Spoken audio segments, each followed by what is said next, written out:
Test 1, 2, 3, 4, 5, sitting further back in my seat away from the microphone and then getting really up close to it. Witness table, mic check.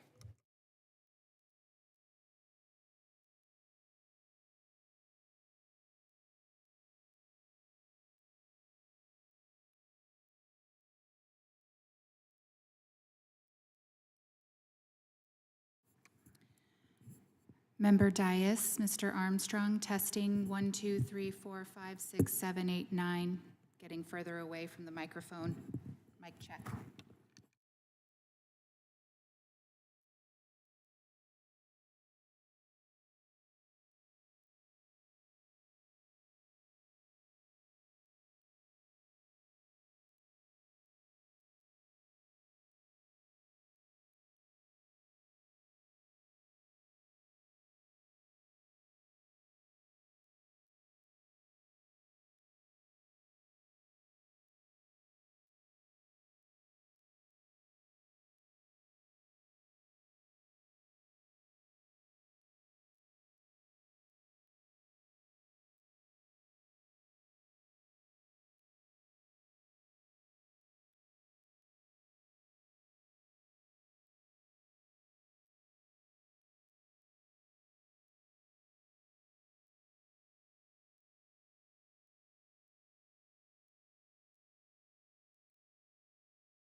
Subcommittee will come to order without objection. The chair is authorized to declare a recess at any time.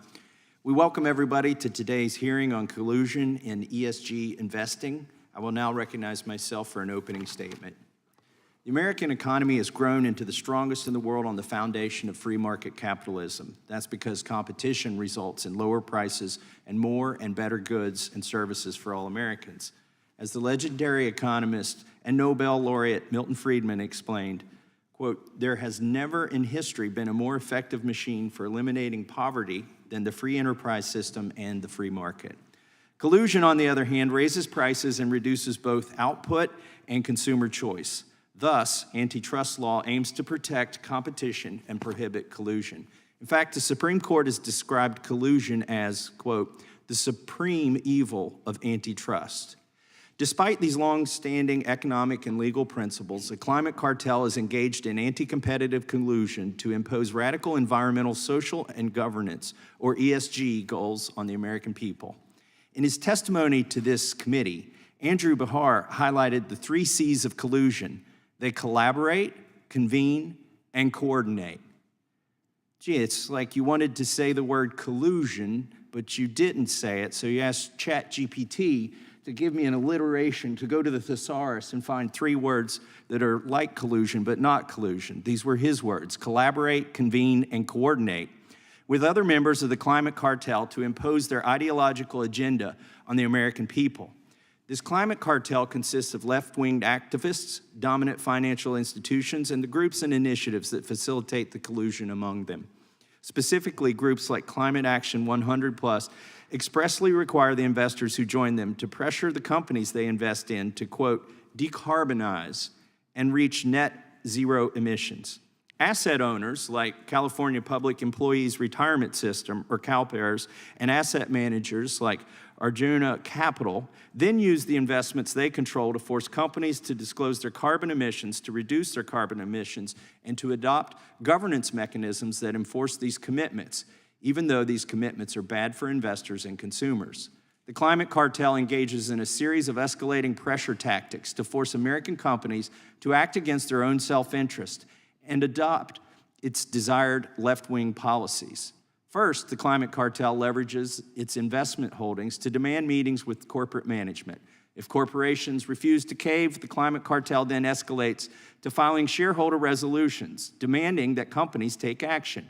Groups like Climate Action 100+ then, quote, flag these resolutions, drawing greater attention to them and making them even more effective. If companies still fail to bow to its demands, the climate cartel then seeks to replace members of their boards of directors. Notably, the climate cartel did so at ExxonMobil in 2021, replacing 3 directors with members of its own choosing. The climate cartel's commitment and demands reduce output and raise prices for American consumers. There's no way to reach, quote, net zero without reducing production and diminishing the American standard of living. These negative impacts are especially pronounced in the fossil fuel, aviation, and agricultural sectors. In other words, the very industries that allow Americans to drive, fly, and eat. For example, the climate cartel has said that fossil fuels must, quote, stay in the ground to reduce carbon emissions. Similarly, the climate cartel has called for reducing the number of airplane flights by 12% and capping passenger air travel to 2019 levels. Likewise, the climate cartel has called for cutting American beef consumption roughly in half because, quote, cows are the new coal. This sort of anti-competitive collusion has been illegal under the U.S. antitrust laws for more than a century. Yet the Biden administration has refused to take action to enforce the law and protect American consumers. In today's hearing, we will investigate the climate cartel, its anti-competitive collusion, and the harm it continues to inflict on the American economy and people. I now recognize the ranking member, Mr. Correa, for an opening statement. Thank you, Mr. Chairman. I want to thank all our witnesses for being here today. Attorney General Ellison, welcome back to Congress and to this committee, sir. And Mr. Dan Bienvenu, Chief Investment Officer for CalPERS. I know your work, served in various committees in the state legislature overseeing CalPERS and CalSTRS, and let me just say, as a former state employee, as a legislator, I have a personal vested interest to make sure you're doing a good job. And if you don't, I'll call you. Mr. Chair, thank you for your opening remarks. I just want to be clear that this hearing is not about antitrust law or antitrust violations. This hearing is about going after responsible fiduciary investing and shareholders who are essentially exercising their legal rights under the law. Going after state-run pensions and private asset managers for carrying out their fiduciary duties of considering risk and value, and by trying to limit shareholders' rights. This essentially harms every American on Main Street. We depend on asset managers to take care of our hard-earned money. When hardworking Americans retire, they want to make sure that our pensions are safe and secure. Americans are looking for a handout. We want to make sure that our hard-earned pensions and savings are secure for today and tomorrow. While some of us may not like how asset managers and pension funds invest their money, their job is to invest to meet their needs and wishes of their clients. Their job is not to make all of us happy. Asset managers are led by two basic principles: maximizing return and responding to clients' wishes. Following these principles, they have generated excellent returns for their clients. Maximizing returns means calculating short-term and long-term risk. And Wall Street is really good at figuring out quarterly profits. But I would say pension managers like CalPERS need to focus on long-term returns and long-term risks and trying to figure which industries and which companies will be successful and alive and profitable in decades to come. CalPERS, you are good at that. And many companies are doing the same thing. Even the oil and gas industry, excuse me, because they know they must adjust and prosper decades from now. This is a sheet from ExxonMobil advancing their climate solutions in 2024. Clients are demanding that asset managers consider long-term risks like climate change.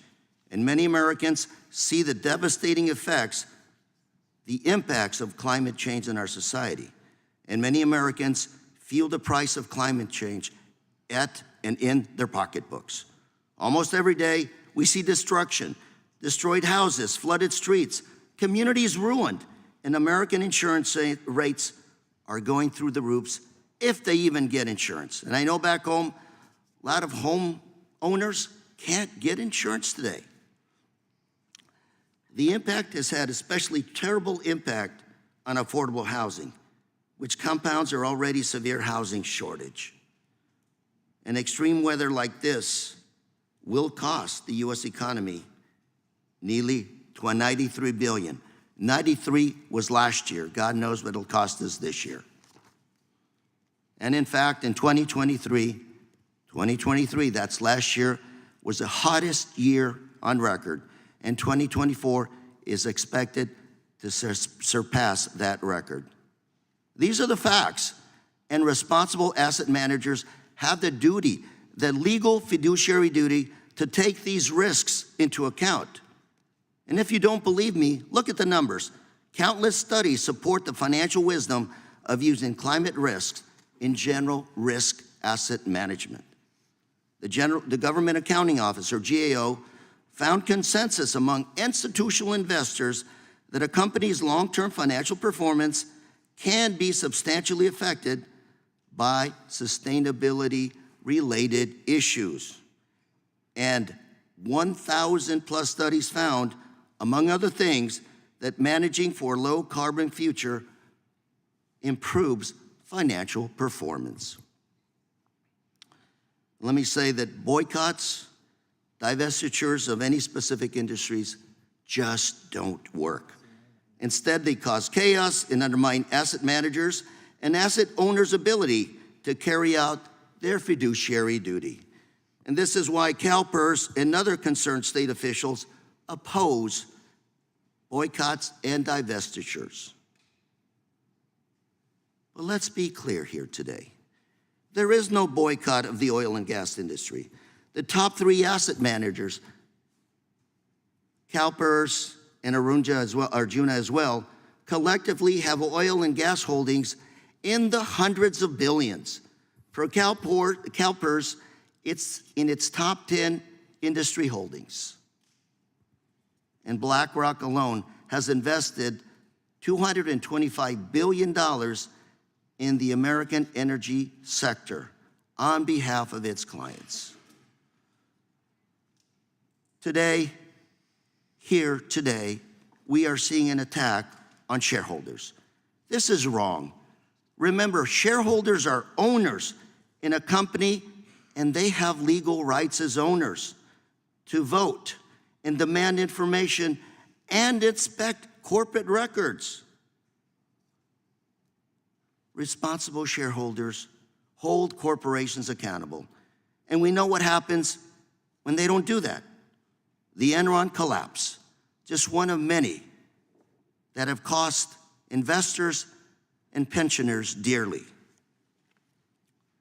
Shareholders have the absolute right to organize and influence the companies that they own, working together to make sure the company is successful. And this is called capitalism. This is called free enterprise. And we should encourage it. It's pro-competitive, pro-democratic, and pro-free market.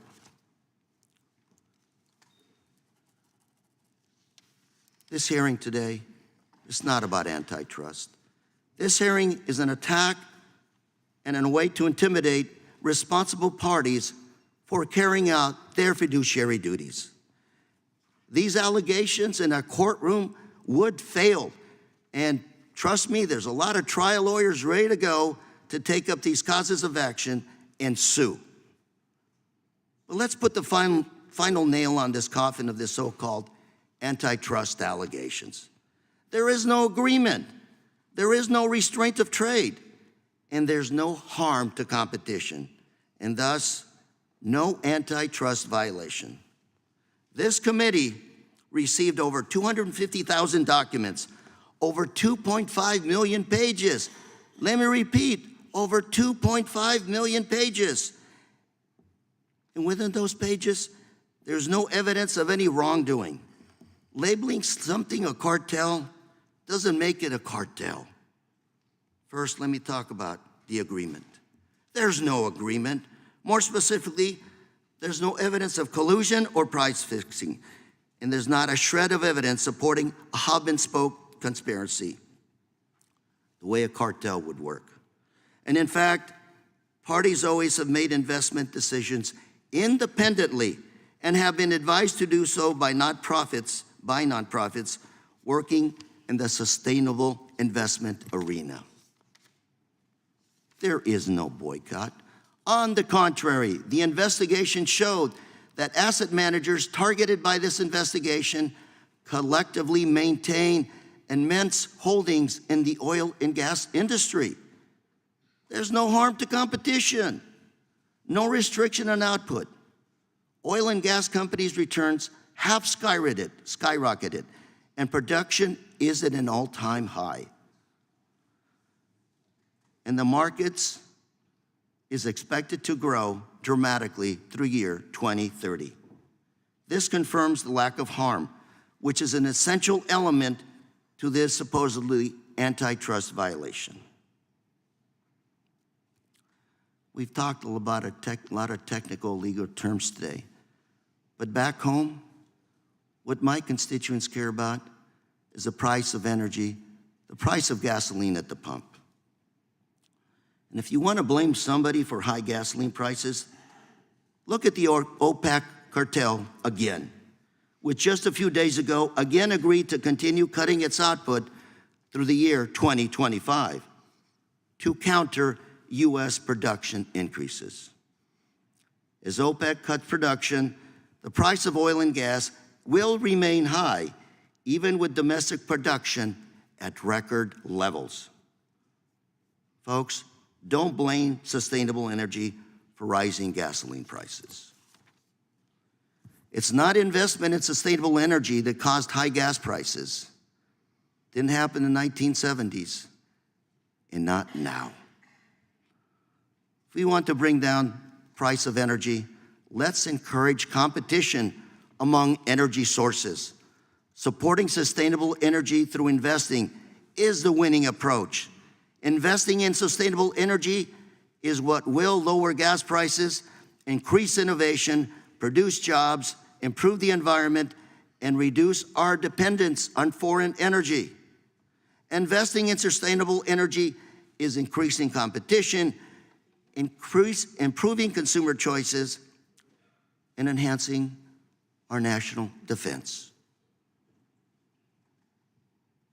Let me conclude by saying that after this hearing, 3 things will be clear. First, that financial organizations we're investigating here today, including CalPERS and Arjuna, are investing according to your fiduciary duty.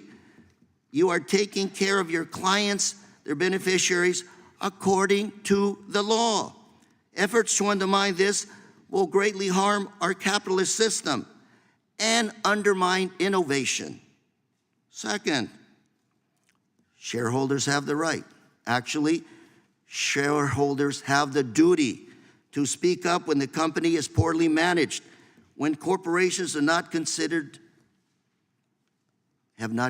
all the risk. Otherwise, they become takeover targets. Thirdly, there is no antitrust violation. So, Mr. Chair, I thank you for this opportunity and want to ask for unanimous consent to introduce the following documents. Exxon slides, ExxonMobil 2024 Advancing Climate Solutions. Responsible investing slides, CalPERS opposition to divestment, a BlackRock statement, Standard & Poor's shareholder rights, oil and gas growth profits, CalPERS portfolio, series disclaimer, CalPERS portfolio, and a few others. Thank you very much, Mr. Chair, and I yield. Without objection, at this moment, I'd like to ask also unanimous consent to enter into the record the signatory statement that the members of this climate cartel signed. It's an agreement. And I asked unanimous consent to submit to the record. All right, so ordered. And I now recognize the chairman of the full committee, Mr. Jordan, for his opening Thank you, Mr. Chairman. Thank you, witnesses, for being here. It's good to see our former colleague, the Attorney General Ellison. If you conspire to reduce the output of a good, it's called restraint of trade. And when you form a cartel to limit supply, it's restraint of trade. And more importantly, it's illegal. And it's illegal because it drives up the cost to consumers, to Americans, to the people we represent. And it sure looks like that's exactly what these 3 organizations are engaged in. Now, they'll say it's for a good cause. We're going to save the planet. Never mind that the cost of food's going to go up, the cost of fuel's going to go up, there's going to be less airline flights, there's going to be less cars. Never mind all that. We're saving the world. The courts have been clear, very clear. So, quote, social justifications proffered for restraint of trade do not make it any less unlawful. How does this conspiracy work? Ceres, CalPERS, and Arjuna, our witnesses today, formed this group called Climate Action 100. I'm sure the chairman talked about it already. They describe themselves as the global navy in a war to decarbonize companies. 700 member investors, $68 trillion in assets. Those member investors are required to sign this statement and agree, as Mr. Massey just pointed out, the chairman just pointed out. They push companies that they invest in to disclose and reduce emissions, in some cases reduce the output of their product. And what do we know about these groups? Well, here's what Ceres said. This is a quote from them. Ceres' objective is to, quote, make access to finance dependent on the transition to net zero by fundamentally rewriting the rules of capital formation. Arjuna said this: U.S. is facing a second civil war led by a pro-Christian agenda. And this war will be fought by the investors who have a voice in how corporate America responds to this pro-Christian. Wow. What does this global war, this civil war, mean to consumers, to the American people? These guys get their way, what does it mean? Even though the demand for energy is on the way up, more energy demand around the world, they say fossil fuels should stay in the ground. They want to, literally, this is in there, they want to end the internal combustion engine in 10 years. They want to reduce air travel by 12%. They even want to restrict the amount of beef we consume. 1.5 hamburgers a week. Chairman Massey eats that every meal from his grass-fed beef on his farm in northern Kentucky. But oh, no. 1.5's all you're allowed a week, Thomas. Forget Mr. Massey, Mr. Chairman. They want to make it, think about this, more expensive to drive, more expensive to fly. And when you're waiting around the train station for the high-speed rail, you can order a hamburger while you're waiting, unless you've already had one that week. Less coal, less cars, less cows. They even said cows are the new coal. This is crazy. Oh, and by the way, the Democrats agree with all this. I want to play a quick clip from last Congress. One of our colleagues, when we had Chevron, BP, who had the oil and gas companies in front of us, watch this questioning from Mr. Khanna, one of our colleagues. Are you embarrassed as an American company that your production is going up while the European counterparts are going down? Congressman, as we have already heard, that's enough. I mean, we got the point. The point. He's actually wanting oil companies to produce less oil. I thought when you're in business to do something, you kind of want to make more of the product, sell more of the product. I mean, that's what we're up against right here. That's why this hearing is so important. Mr. Chairman, I thank you for putting this together. It's important that we stop where climate action wants to take the country. I yield back. I thank the chairman. Without objection, all other opening statements will be included in the record. We will now introduce today's witnesses. Ms. Mandy Lubber is president and CEO of Ceres. Ceres is a nonprofit organization that seeks to advance its climate, social, and governance goals through interactions with investors, companies, and policymakers. Ms. Natasha Lamb is Chief Investment Officer, Managing Partner, and Portfolio Manager at Arjuna Capital. Arjuna is an investment firm with a focus on environmental, social, and governance, ESG factors.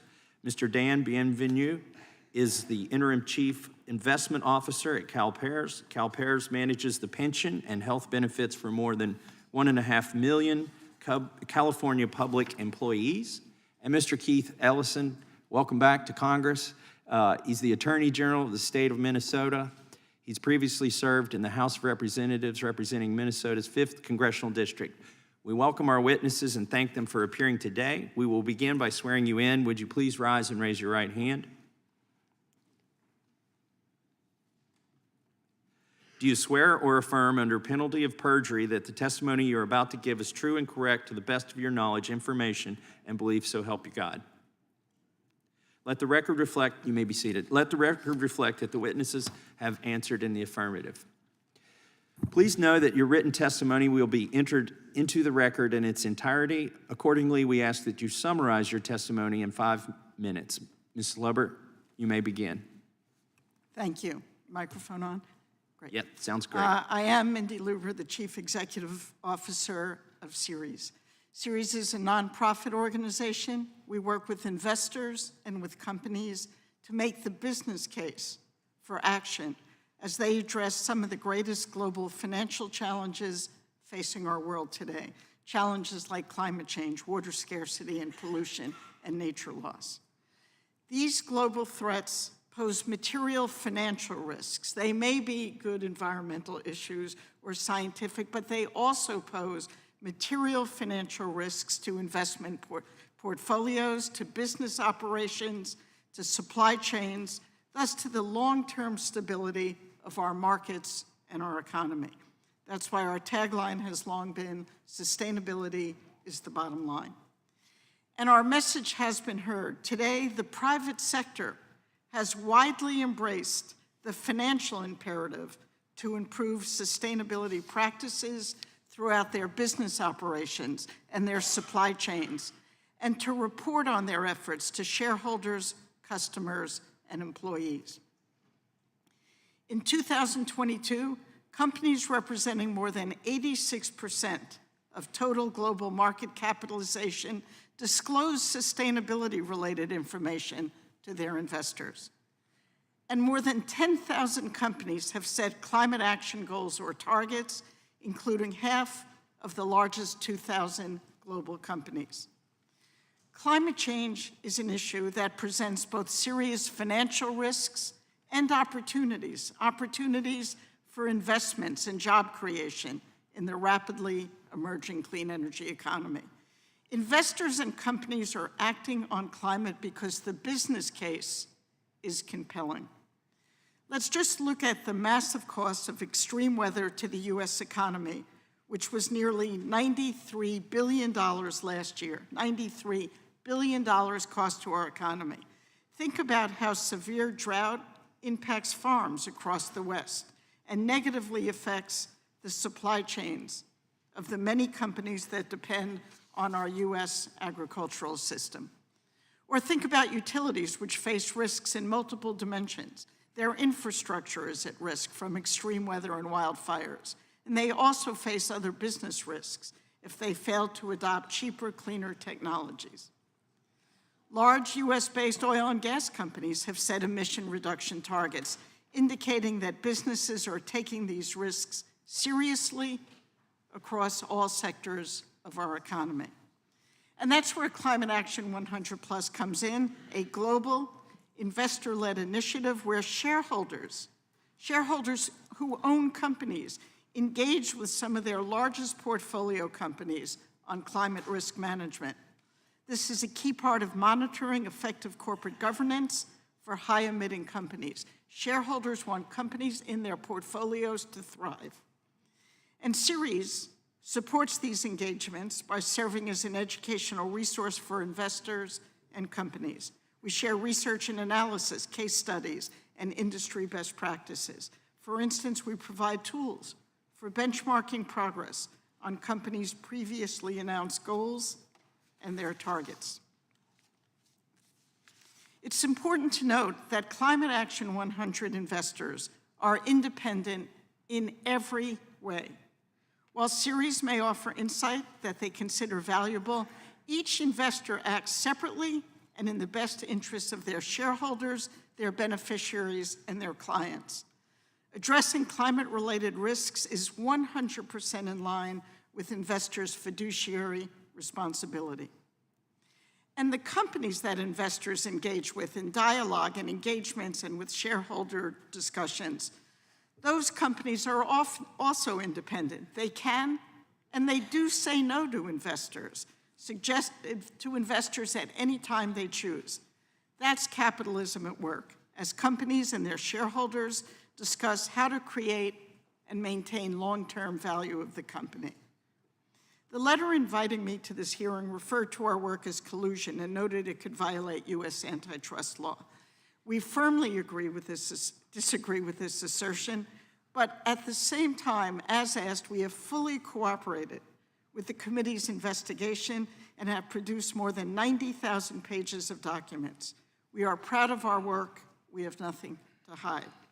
And as far as antitrust, while I'm not an expert on this, I can tell you that what we support is voluntary, private sector-led processes in which investors and businesses work to adapt to a changing world.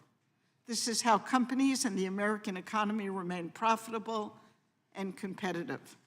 Thank you for the opportunity to present Ceres' perspective. I look forward to answering your questions. Thank you, Ms. Lover. Ms. Lamb, you may begin. Good morning. My name is Natasha Lamb, and I am the Chief Investment Officer at Arjuna Capital.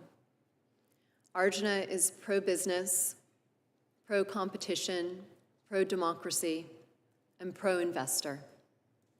Arjuna Capital manages $500 million in client assets, and we have 10 employees. We are a boutique firm and a small business that I co-founded 11 years ago. I did so after hitting up against roadblocks as a woman and a mother in the finance industry so that I could create a better life for myself and my family and do my small part to create a better world for my children to inherit. I also wanted to create a better investment platform for our clients. That is, I wanted to offer our clients cutting-edge investment strategies, tools, and advice that integrates financially material risks and opportunities that Wall Street has in the past overlooked. Whether it's climate change, resource scarcity, inequality, or healthcare crises, these investment headwinds present both risk and opportunity. Ignoring the challenges can leave investors flat-footed as they face the downside risks of a changing world.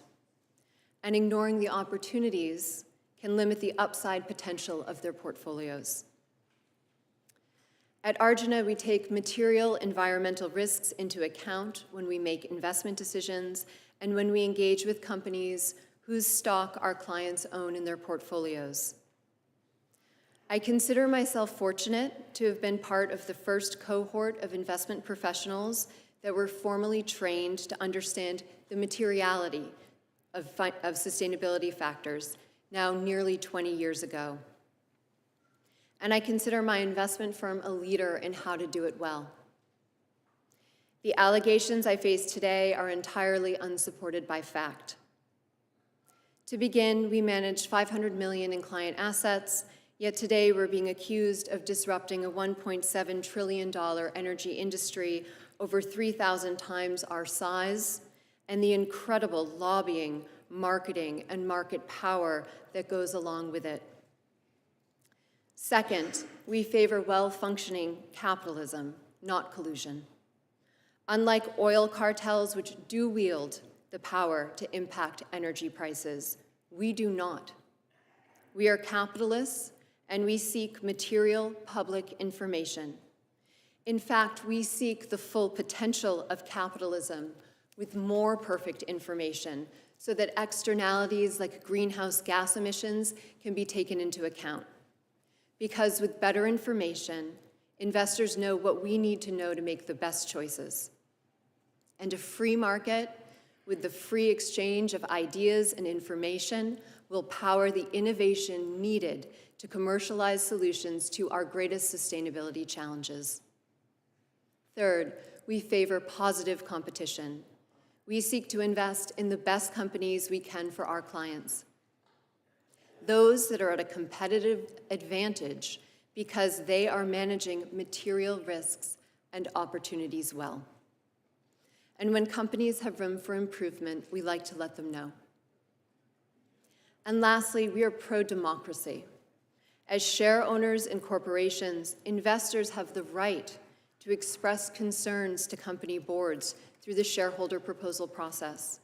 And other investors have the right for the shareholder proposal to vote for the shareholder proposals they believe are in the best interests of their companies. One share, one vote. In making decisions on what shareholder proposals warrant support, the Securities and Exchange Commission encourages, quote, shareholders' ability to independently and freely express their views and ideas to one another. Since Congress's first information request in August of last year, Arjuna Capital has been fully cooperative in this investigation. We have produced all the documents requested, and I have appeared here voluntarily at the invitation of Chairman Jim Jordan. We have not engaged in any collusion. We've done nothing wrong. I stand before you today as an investment manager, mother, entrepreneur, small business owner, shareholder advocate, and capitalist who is acting in the best long-term interests of my clients. And I'm happy to answer any of the committee's questions. Thank you, Ms. Lamb. Mr. Bienvenu, you may begin. Good afternoon, Chair Massey, Ranking Member Correa, and members of the subcommittee. I'm Dan Bienvenu, and I serve as the Interim Chief Investment Officer for the California Public Employees Retirement System, or CalPERS as it's known. And I've served in this interim role for the last 9 months, and I've been a member of the CalPERS Investment Office for nearly 20 years. I'm pleased to appear before you on behalf of CalPERS, and I want to thank you for the opportunity to share our work.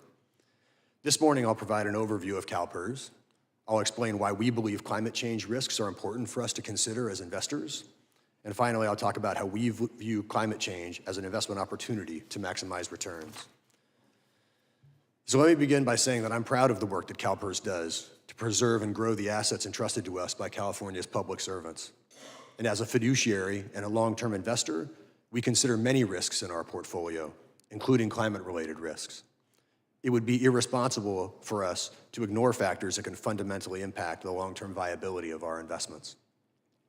Further, we recognize that we can't do this alone, and we're proud to participate in initiatives like Climate Action 100+ to help foster conversations with other investors and with companies about ways to improve shareholder value. This is not collusion, it's collaboration. And every proxy vote we cast and every engagement we have with a company is guided by our single North Star. That's what's in the best interest of our members and their long-term returns. To give you some background about CalPERS, we manage approximately $500 billion in assets. We're a fiduciary who provides retirement benefits to more than 2.2 million public employees. And we pay more than $31 billion a year in retirement benefits, each and every year. And more than half of that, nearly 56 cents of every dollar, comes from investment returns. And by law, we must discharge our duty of prudence and loyalty for the exclusive purpose of providing benefits for our members and beneficiaries. And this duty takes precedence over any other duty.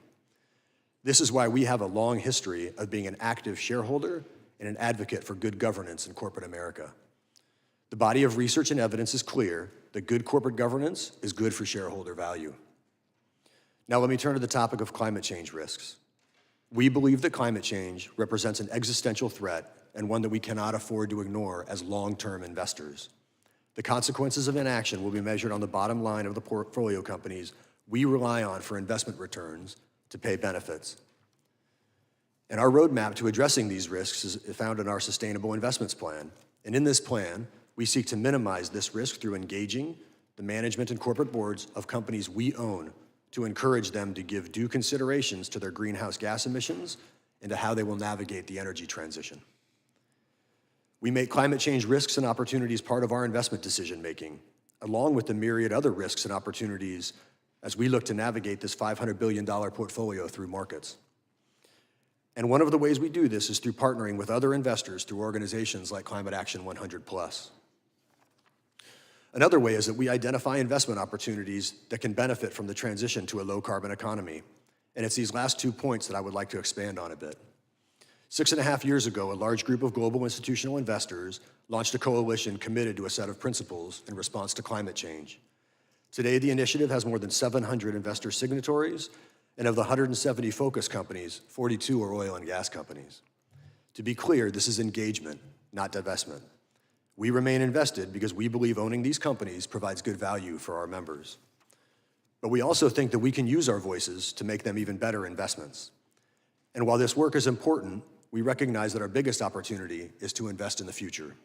And that's why we've committed $100 billion to invest in what we call climate solutions, namely investments that we believe are positioned to be advantaged by the transition to a low-carbon economy.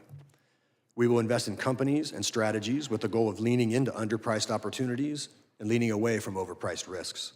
And we will invest in what is often referred to as brown to green investments. The marketplace for all of these investments is ripe with opportunity, but it's also laden with risks, which is why we keep our eye on our North Star, delivering long-term returns to pay pensions. So in closing, let me underscore that our primary fiduciary duty is to make good investments to fulfill our responsibility to our members. And we believe companies' long-term value creation for our members requires effective identification, monitoring, and management of risks and opportunities, including climate change risk. So thank you again, Chair Massey, Ranking Member Correa, and the members of the subcommittee for inviting us to participate in this hearing. I look forward to answering your questions. Thank you, Mr. Bienvenu. Attorney General Ellison, you may begin. Is your microphone on? Yes, now we're good. Thank you, Chairman Massey, and thank you, Ranking Member Correa, and members of the subcommittee. My name is Keith Ellison, and I serve as the Minnesota Attorney General. I had the privilege and the honor of serving in the House of Representatives for 12 years, and it is really a joy to see many of you here today who I serve with and who have been serving since I left. During the time I was in Congress, I helped start the Congressional Antitrust Caucus, and today, protecting fair and competitive markets is a cornerstone of my work as the Minnesota Attorney General. This subcommittee is very important because there are numerous examples of unfair coordination, consolidation in our markets, and they are all too common. From healthcare to big tech to agriculture to concert tickets, anti-competitive behavior does real harm to Americans as reduced competition leads to stifled innovation and higher prices. It is crucial that antitrust enforcement focus on the growing and very real anti-competitive threats all around us. Our antitrust laws prohibit agreements among competitors that unfairly restrain competition in a given market. For example, when competitors agree to fix prices or divide up a market among themselves. To prove this kind of cartel activity, enforcers, like me, must prove the existence of an agreement between competing firms. However, the group of competitors choosing the same course of action is not enough to prove the existence of an agreement. Courts have long required evidence beyond parallel conduct to establish the existence of an agreement. Agreements that violate antitrust laws must also harm competition and outweigh any pro-competitive benefits. Private plaintiffs must prove that an antitrust violation caused harm to them specifically. In recent years, some have suggested that ESG, or responsible investing that accounts for the risks of climate change or other environmental, social, or governance factors, may be illegal conspiracies under the antitrust law. Let me state this clearly. This is wrong. Antitrust law does not prohibit businesses or individuals from exercising their First Amendment right to work together to influence legislative or regulatory policy. The Supreme Court has made this principle very clear more than 60 years ago with the Noer-Pennington Doctrine, which allows companies to work together to influence public policy. Antitrust laws also do not prohibit businesses from independently choosing to take a similar course of action as a competitor. And crucially, nothing in the antitrust laws prevents businesses from accounting for climate change. The corporate sector now overwhelmingly recognizes that it is vital to consider climate change, workplace safety, corruption, among other important risk factors. Of the 250 largest global companies, 96% now issue sustainability reports. They don't do it out of ideology. They do it because it's responsible corporate governance. They don't do it out of altruism. They do it because of their responsibility to shareholders, and shareholders expect it. Similarly, investor initiatives focused on the management of risks of climate change have gained momentum. According to Morgan Stanley, 95% of institutional asset managers have integrated or are considering integrating some form of responsible investing into their portfolios. The top reason they give for doing so are the traditional market concerns of managing risk and maximizing the potential for long-term financial return. Yet, some have brought accusations that initiatives like these violate antitrust laws without producing any evidence of an agreement among competitors with anti-competitive effects in the market. As an antitrust enforcer, I consider these unsupported allegations irresponsible. Empty allegations can chill entirely legal business activity and slow vital innovation. Indeed, in light of the rapidly mounting evidence, businesses and investors should be applauded for considering the impact of climate change. As Attorney General, I also serve on the governing board of the Minnesota State Board of Investment, the SBI.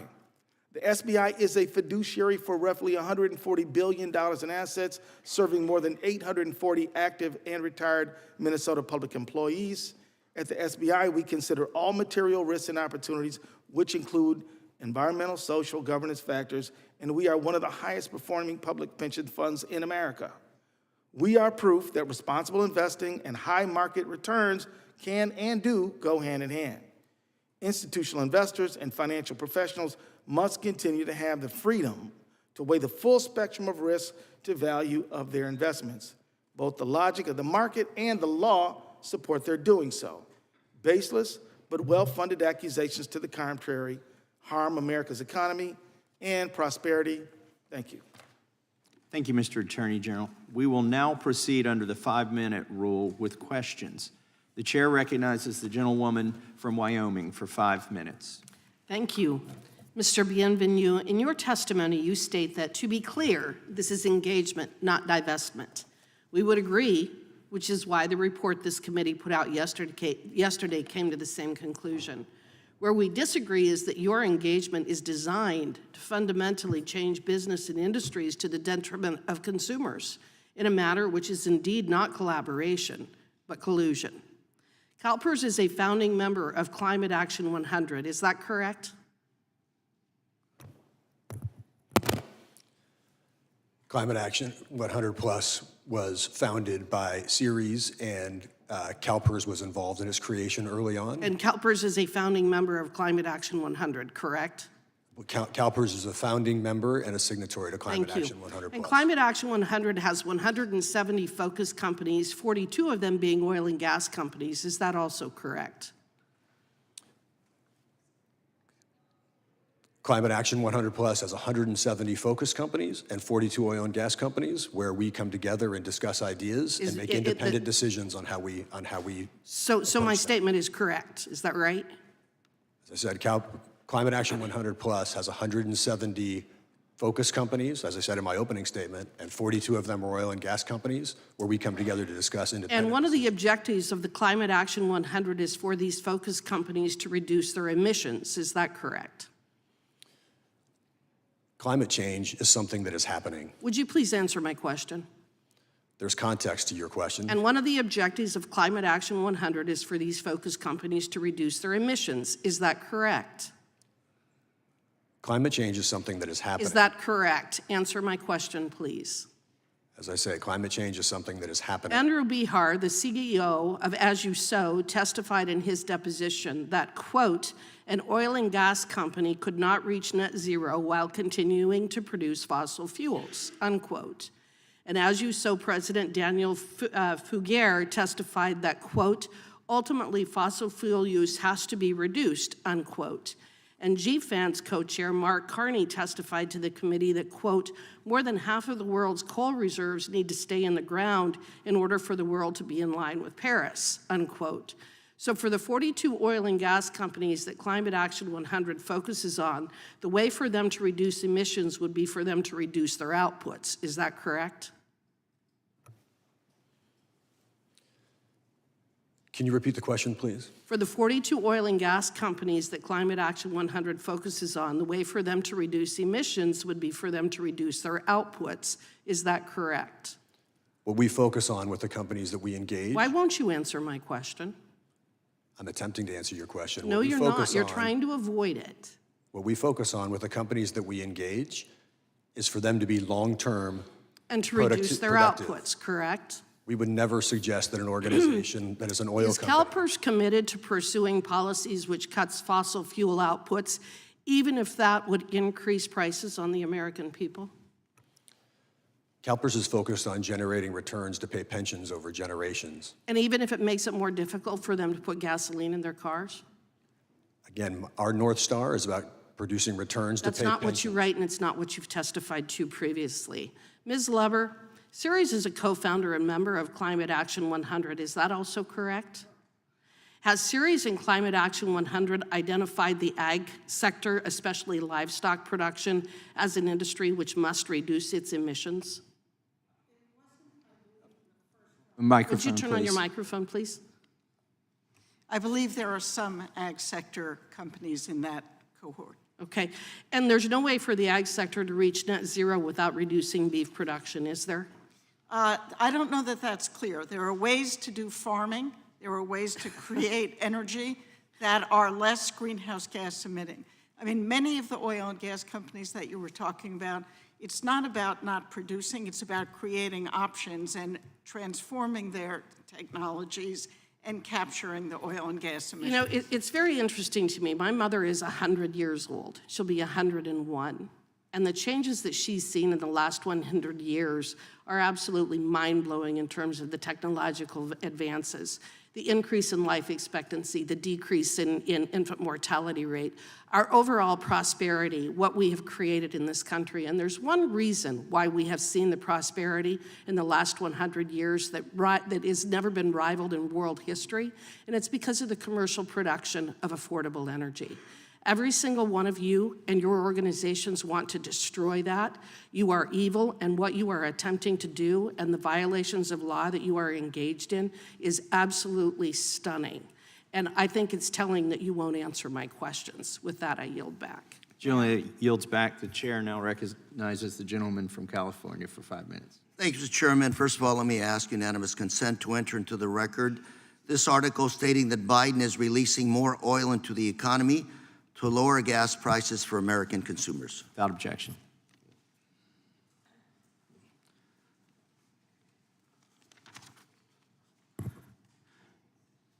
Mr. Benvenue, let me start out asking you a few yes/no questions.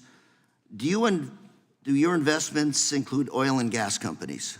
Yes, Is that one of your top areas, sectors of investment? it is. Do you include these investments because they make sense and are consistent with your fiduciary duty to make sure I can retire of what you're managing? Yes, that's correct.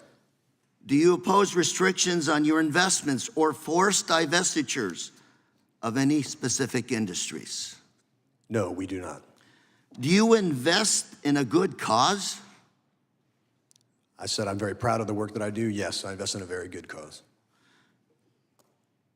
Do you And it's invest about to take generating care of returns. pensions? I invest to take care of pensions and generate returns to pay pensions. Thank you.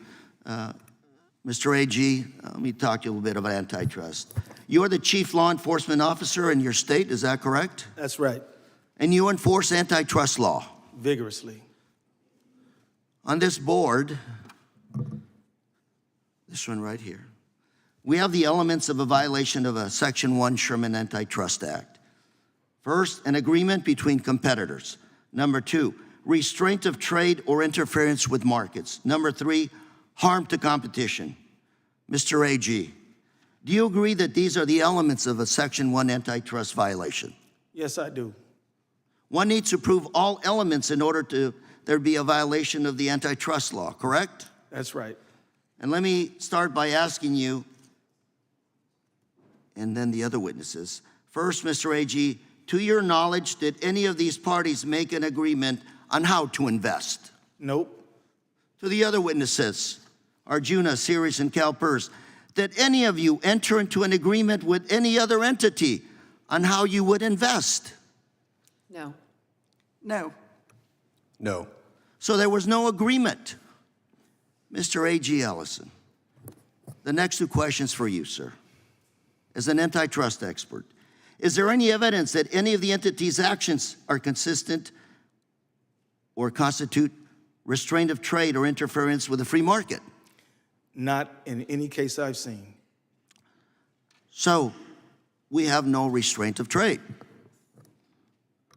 And sir, is there any evidence of harm or competition, specifically harm to competition to the oil and gas industry?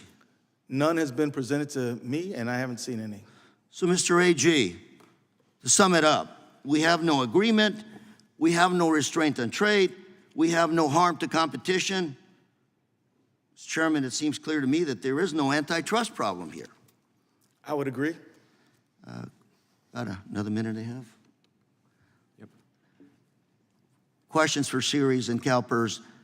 Do you tell voluntary members of any of these organizations that you co-chair how to invest? We do not. Ms. Lamb? No.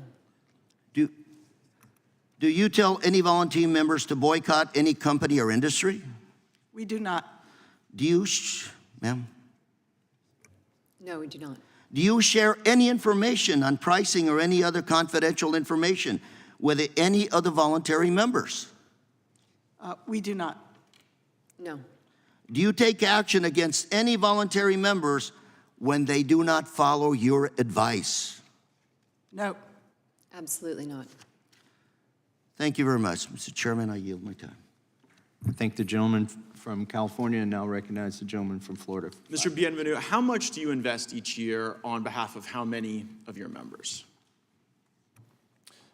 We manage a $500 billion portfolio on behalf of our 2.2 million members and beneficiaries. And you've highlighted your principal responsibility is return for those beneficiaries, right? Correct. Everything that we do every day is about generating returns to pay benefits. And you've over worked there generations. 20 years. You've been the principal deputy since 2020, right? I was named the Deputy Chief Investment Officer in August of 2020, or I'm sorry, in April of 2020. Okay, great. And so I think there's some parallels between what's going on with ESG and DEI. You don't deny that CalPERS has a DEI agenda, right? CalPERS is all about generating returns to pay benefits, and every topic that we approach is through that lens. Well, does DEI improve the returns to your investors? I think part of good governance of a company is having diverse perspectives brought to bear as they manage that company, and I feel strongly about that for the investment team that I lead. Also, we want diverse Terrific. perspectives. And what is the evidence that you rely on for the belief that the DEI agenda will produce better returns? Is there any study, report, analysis? You know, as an investor, I read research reports constantly. I probably read 5, 6, 8 of them a day. So over the course of my career, that's probably been thousands. I know, of I'm research just wondering, reports. is there one that kind of sticks out in your mind? You can say, Congressman, I'm here to do good by these 2.2 million beneficiaries, and my embrace of DEI, this is what I can point to as the evidence that's helping them. Every data-based study can tell lots of different things, and every data works that way. That's the way investing works. And remember that when we're focused on investing, we're focused on how we... Mr. Bienvenu, you can either cite a study or you can't. You can't, right? In the thousands of studies that I Just have name one. gone Okay, through, well, here's can't what. cite I a single. found a study that actually CalPERS did.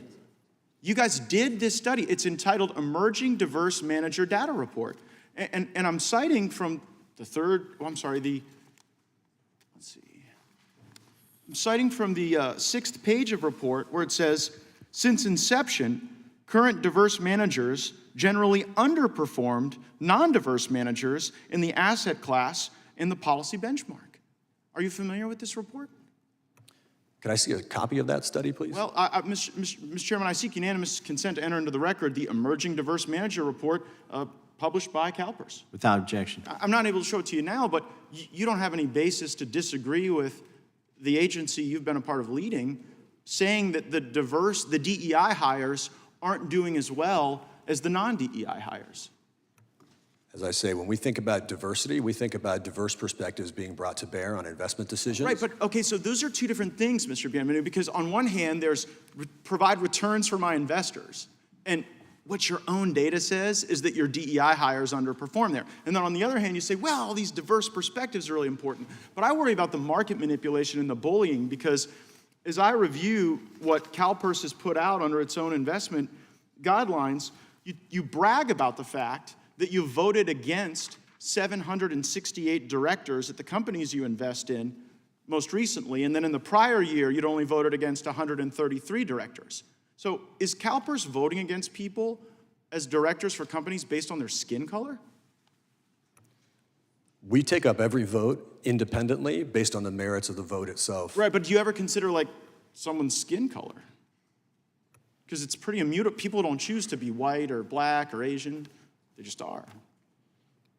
We choose based on what will make the best oversight. You're under for oath that here, company. Mr. Bienvenu. Can you deny under oath that CalPERS is voting against directors based on the color of their skin? I can tell you we make every vote based on what will make that the best board for oversight of that company. Right, but the best board is actually not doing so well. So, Mr. Chairman, let's look at the scorecard. In the state of Florida, where we aren't pushing ESG and DEI, the Florida retirement system is netting a 7.5% notch for the fiscal year. May I enter that into the record? Without objection. And CalPERS reports only 5.8% for 2022 to 2023. Can I enter that into the record as well? Without objection. So you're not performing as well. Your own data says that your DEI hires aren't performing as well, and you were there for 20 years, and you applied twice for the chief investment position, and you were passed over for that position twice, and you said you weren't going to apply for it the third time because you'd been passed over twice, and I guess they've hired an immigrant to do that job instead. Do you think that maybe you were passed over for some of these DEI reasons? CalPERS hiring decisions is their own hiring decisions, and I'm not really a part of that, candidly. Clearly you aren't, and I think we all know why. I yield back.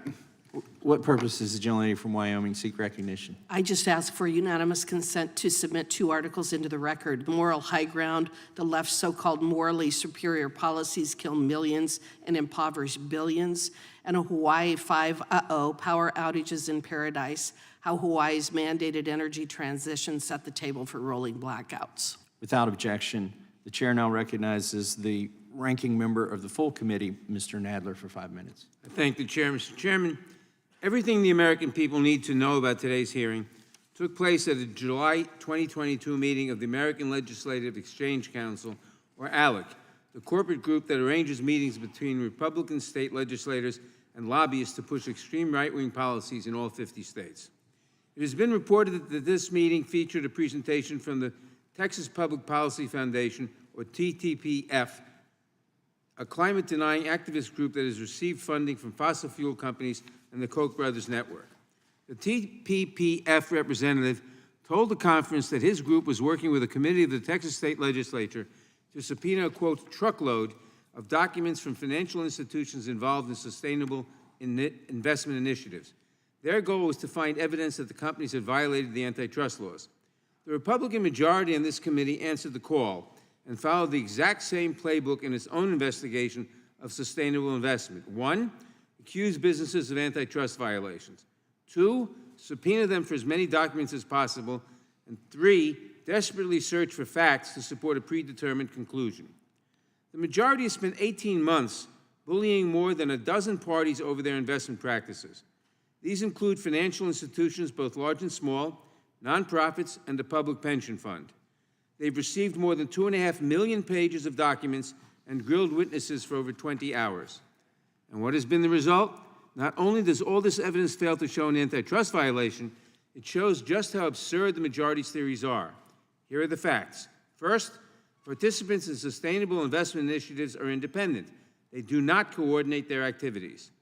Second, these sustainable investment initiatives do not involve price fixing, boycotts, or divestment at all. Third, these initiatives are good for competition. Unlike the Republicans, businesses and investors recognize that climate change is real and they need to plan for it. Sustainable investing is good for companies. Given these facts, no serious antitrust enforcer would bring a case against these investment initiatives. But that's not what this investigation is really about. It's really about a shadow campaign by the far right and their allies in the oil and gas industry to inject their crusade against sensible climate policy into corporate boardrooms. Multiple independent studies have shown that politically motivated restrictions on investment raise borrowing costs for local governments and saddle taxpayers with unnecessary fees. These misguided policies are also projected to reduce returns for state pension funds, threatening the retirement savings of teachers, firefighters, and other dedicated public servants. The majority would undoubtedly impose these same policies on the whole nation if they ever got the chance, passing on the cost to the American people. For now, they are content to abuse the committee's oversight powers on a shameful partisan fishing expedition, knowing that the investigation will scare businesses and investors away from these lawful and pro-competitive initiatives. For the sake of our economy and our climate, we should all hope that they do not succeed. I thank our witnesses for appearing at today's hearing, and I regret that they have had their reputations dragged through the mud by the majority's entirely unfounded accusations. Attorney General Ellison, I also want to welcome you back to the Judiciary Committee, and I want to ask you, in your view, can dark money groups making baseless antitrust allegations have a chilling effect on legitimate business and investment activity? Absolutely, Mr. Chairman. In fact, I think that is the effect of this proceeding today, to intimidate companies that are trying to improve returns, reduce risk from doing so in favor of a specific industry that clearly has come together to try to weaponize Congress in order to help lock America into their product and to try to stifle innovation in new other forms of energy that are more amenable to sustainability. Thank you. This coordinated dark money campaign against responsible investment has seen great success in convincing state legislatures to pass laws injecting politics into investment decisions. In the 2023 legislative season alone, at least 14 states approved new limits on responsible investment. Mr. Ellison, what effect would state policies blacklisting firms from state businesses over their climate commitments have on the citizens of your state? Well, if I understand your question, Mr. Chairman, I can tell you that at the SBI, we're trying to have more options, more choice, more ways to make good decisions for the beneficiaries of our pension fund. And any kind of promotion of ideas that would restrict us from considering what's in the best interest of the people who benefit from our public pension fund would be adverse to the best interest of the people in our state. Thank you, Mr. Chairman. I have two UC requests. The majority here seems to be concerned about a cartel. The Biden FTC actually found evidence of a cartel, but in oil and gas. I ask unanimous consent to enter into the record a joint letter from Democratic members of this subcommittee urging the DOJ to investigate oil and gas collusion after the FTC found evidence of their price-fixing schemes. If the Republicans are so concerned about collusion here, which we have shown is not apparent, why aren't they sending letters about the supposed collusion to our antitrust enforcers or state AGs? Without And, objection. Mr. Chairman, I ask unanimous consent to enter into the record a McKinsey Diversity Matters report, which says that companies committed to diversity show, quote, a 39% increased likelihood of outperformance for those in the top quartile of ethnic representation versus the bottom quartile. The penalties for low diversity on executive teams are also intensifying. Companies with representation of women exceeding 30% and thus in the top quartile are significantly more likely to financially outperform those with 30% or fewer, unquote. I ask unanimous consent. Without objection. I thank you. I yield back. The chair now recognizes the gentleman from North Carolina for 5 minutes. Thank you, Mr. Chairman. Mr. Ellison, you've opined that you see no antitrust violation here. Have your fellow state attorneys general, some of them expressed the opposite opinion? Some of them have. Thanks, sir. You said that you drew this distinction between there being an agreement in restraint of trade or concert of action without an agreement. Let me ask this of another witness, one of the participants in the Climate Action 100 Plus. There's something I understand called a signatory handbook. Is that right, Mr. Bienvenu? I'm not sure about a signatory handbook, but there are signatories. There are signatories. You're aware there's signatories. Ms. Luber, right? There's signatories as a signatory handbook, isn't there? There is a Microphone, please. Turn your microphone on, please, ma'am. Sorry. And so, look, in my long experience practicing law before I entered the public sector, signing something generally signified something. What do you understand signing to mean, Mr. Bienvenu? As I understand it, one of the critical things at signing, it says that every decision that has been made and will be made is independently made. It is made in the best interests of those investors, whether that's investment decisions, proxy voting decisions, engagement decisions. Signing, let me put it more simply, does signing indicate agreement? No, it indicates that every investor will look at the financial implications of climate risk. So they're signing to say they're not agreeing to anything, they're just, they're agreeing not to agree? No, is that what the signature's they about? are agreeing to address and look at the financial risks and implication of climate change, whether it's the $93 billion cost to our global economy, to our U.S. economy last year, to look at it. Ms. Luber, do you understand that agreements to restrain trade are unlawful? Absolutely. Yeah.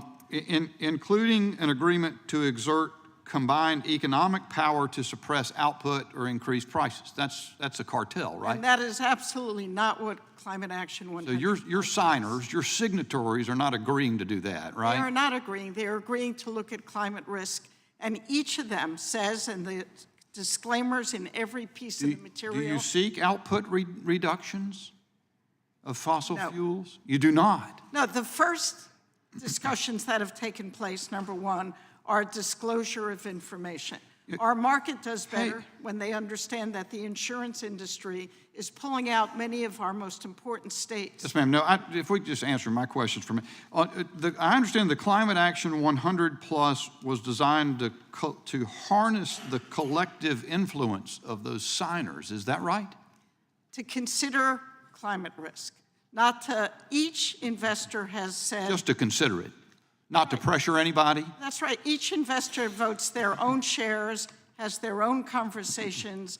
and needs to. I'm sure CalPERS has 100 staff that are advising their investment office. They are looking at independently, and they are not looking at what somebody else does.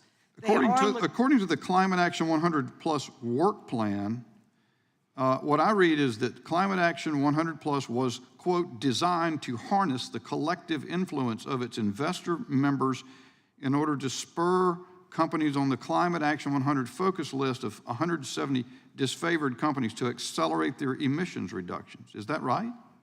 If there's a financial risk to those emissions reductions, that's right. Everything about the analysis of companies and investors is about, is there a financial risk? But it further says that the initiative's goal is for, quote, all companies on the focus list to have committed to net zero or gone out of business as investors are no longer providing them with capital.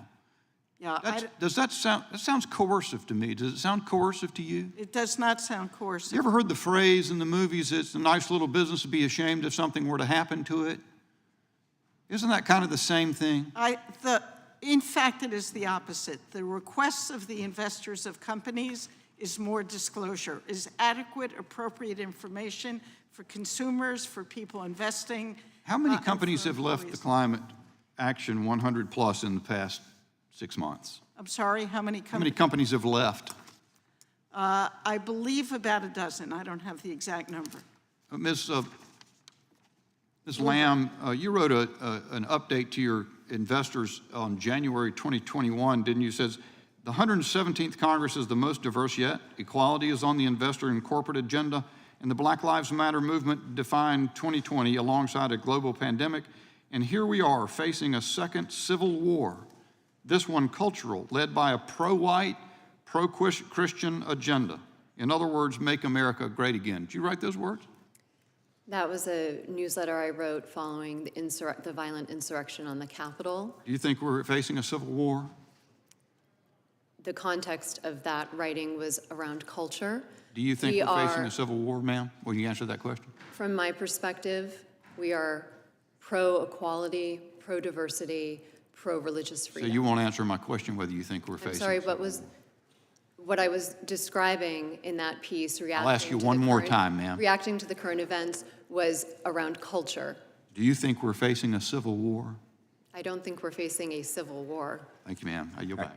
Gentleman's time has expired. I now recognize the gentlelady from Pennsylvania, Ms. Scanlon. Thank you, Mr. Chairman. We know that many industries across our economy are dominated by a few big players, and as we've seen in recent years, some of these dominant firms have used their size to raise prices and reap record returns, whether in the oil and gas industry, groceries, medical care owned by private equity firms. And I've been encouraged by the enduring bipartisan support on this committee to pursue antitrust reforms to address those anti-competitive influences. But instead of focusing on those reforms to promote competition, we have a hearing here where, once again, Republicans are wasting the committee's time and taxpayer dollars on their culture war against climate change and targeting responsible investing. Let's be clear about what's going on here. As we've heard, there is no illegal collusion by these investors. It's just a made-up controversy, so our colleagues across the aisle can complain about climate change. We know that House Republicans are for free markets until you invest in something they don't like. They support personal freedoms until you do something they don't like. They support free speech until you say something they don't like. And they support law and order until you arrest or convict someone that they do like. So the plain truth here is that climate change is real. Fund managers have proven over and over that ESG factors are part of prudent investment decisions. They help to maximize returns and minimize risk. And right now, climate change is having a material impact on insurance markets. And insurance have to revamp their risk models. I don't think anyone has ever accused actuaries of being woke. Until today, perhaps. But as we're seeing, climate change is starting to impact nearly every major sector of our economy. And because of real climate change risks and the damage that they bring, it's become difficult and expensive to get new home insurance plans in Florida and California. When people save for retirement or to start a family or send a kid to school, they're thinking far into the future. They're saving for 10, 20, 30, 40 years into the future. And the same thing goes for our large institutional investors, retirement funds and pension funds, who have to provide future benefits and make responsible decisions considering all of the factors for their investors and retirees. So it's not just reasonable, it's necessary that people want to consider climate risk when making these savings decisions. Mr. Benvenu, CalPERS is responsible for pension benefits for over 1.5 million Californians, right? That is correct, 2.2 million members and beneficiaries. Okay. And do you have any sense of how many of the retirement plan participants will start receiving benefits after 2050, one of our climate change goals? Well, frankly, we believe that we're going to be paying pensions for out to 2050, out to 2100 and beyond. We're a perpetuity that manages pensions for the current retirees, for people like myself that are current active members, and then people like, you know, my daughter's friend just joined the fire department, and when he retires, it'll be after 2050, but when he retires, we'll be paying his pension also. Okay. Can you, like in plain English, give a little bit of an explanation about how climate risks can pose a threat to future retirees?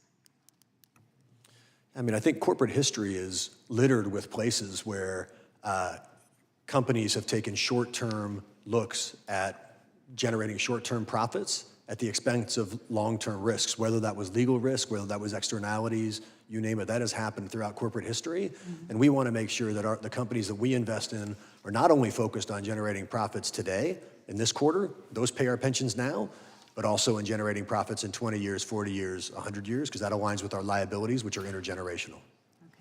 Attorney General Ellison, given the significant and material climate risks to savings and retirement, should fiduciaries take climate risk into account when making investments on behalf of future retirees?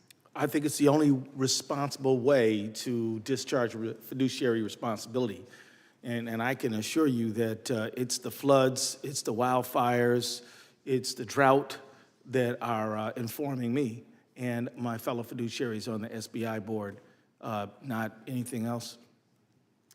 We've heard accusations that initiatives to address climate change risks in investing somehow violate antitrust laws. You've looked at this, you've enforced antitrust things. Have you seen any actual evidence of antitrust violations in these responsible, sustainable investment initiatives? You know, Congresswoman, I see antitrust violations in a whole range of American life, but not here.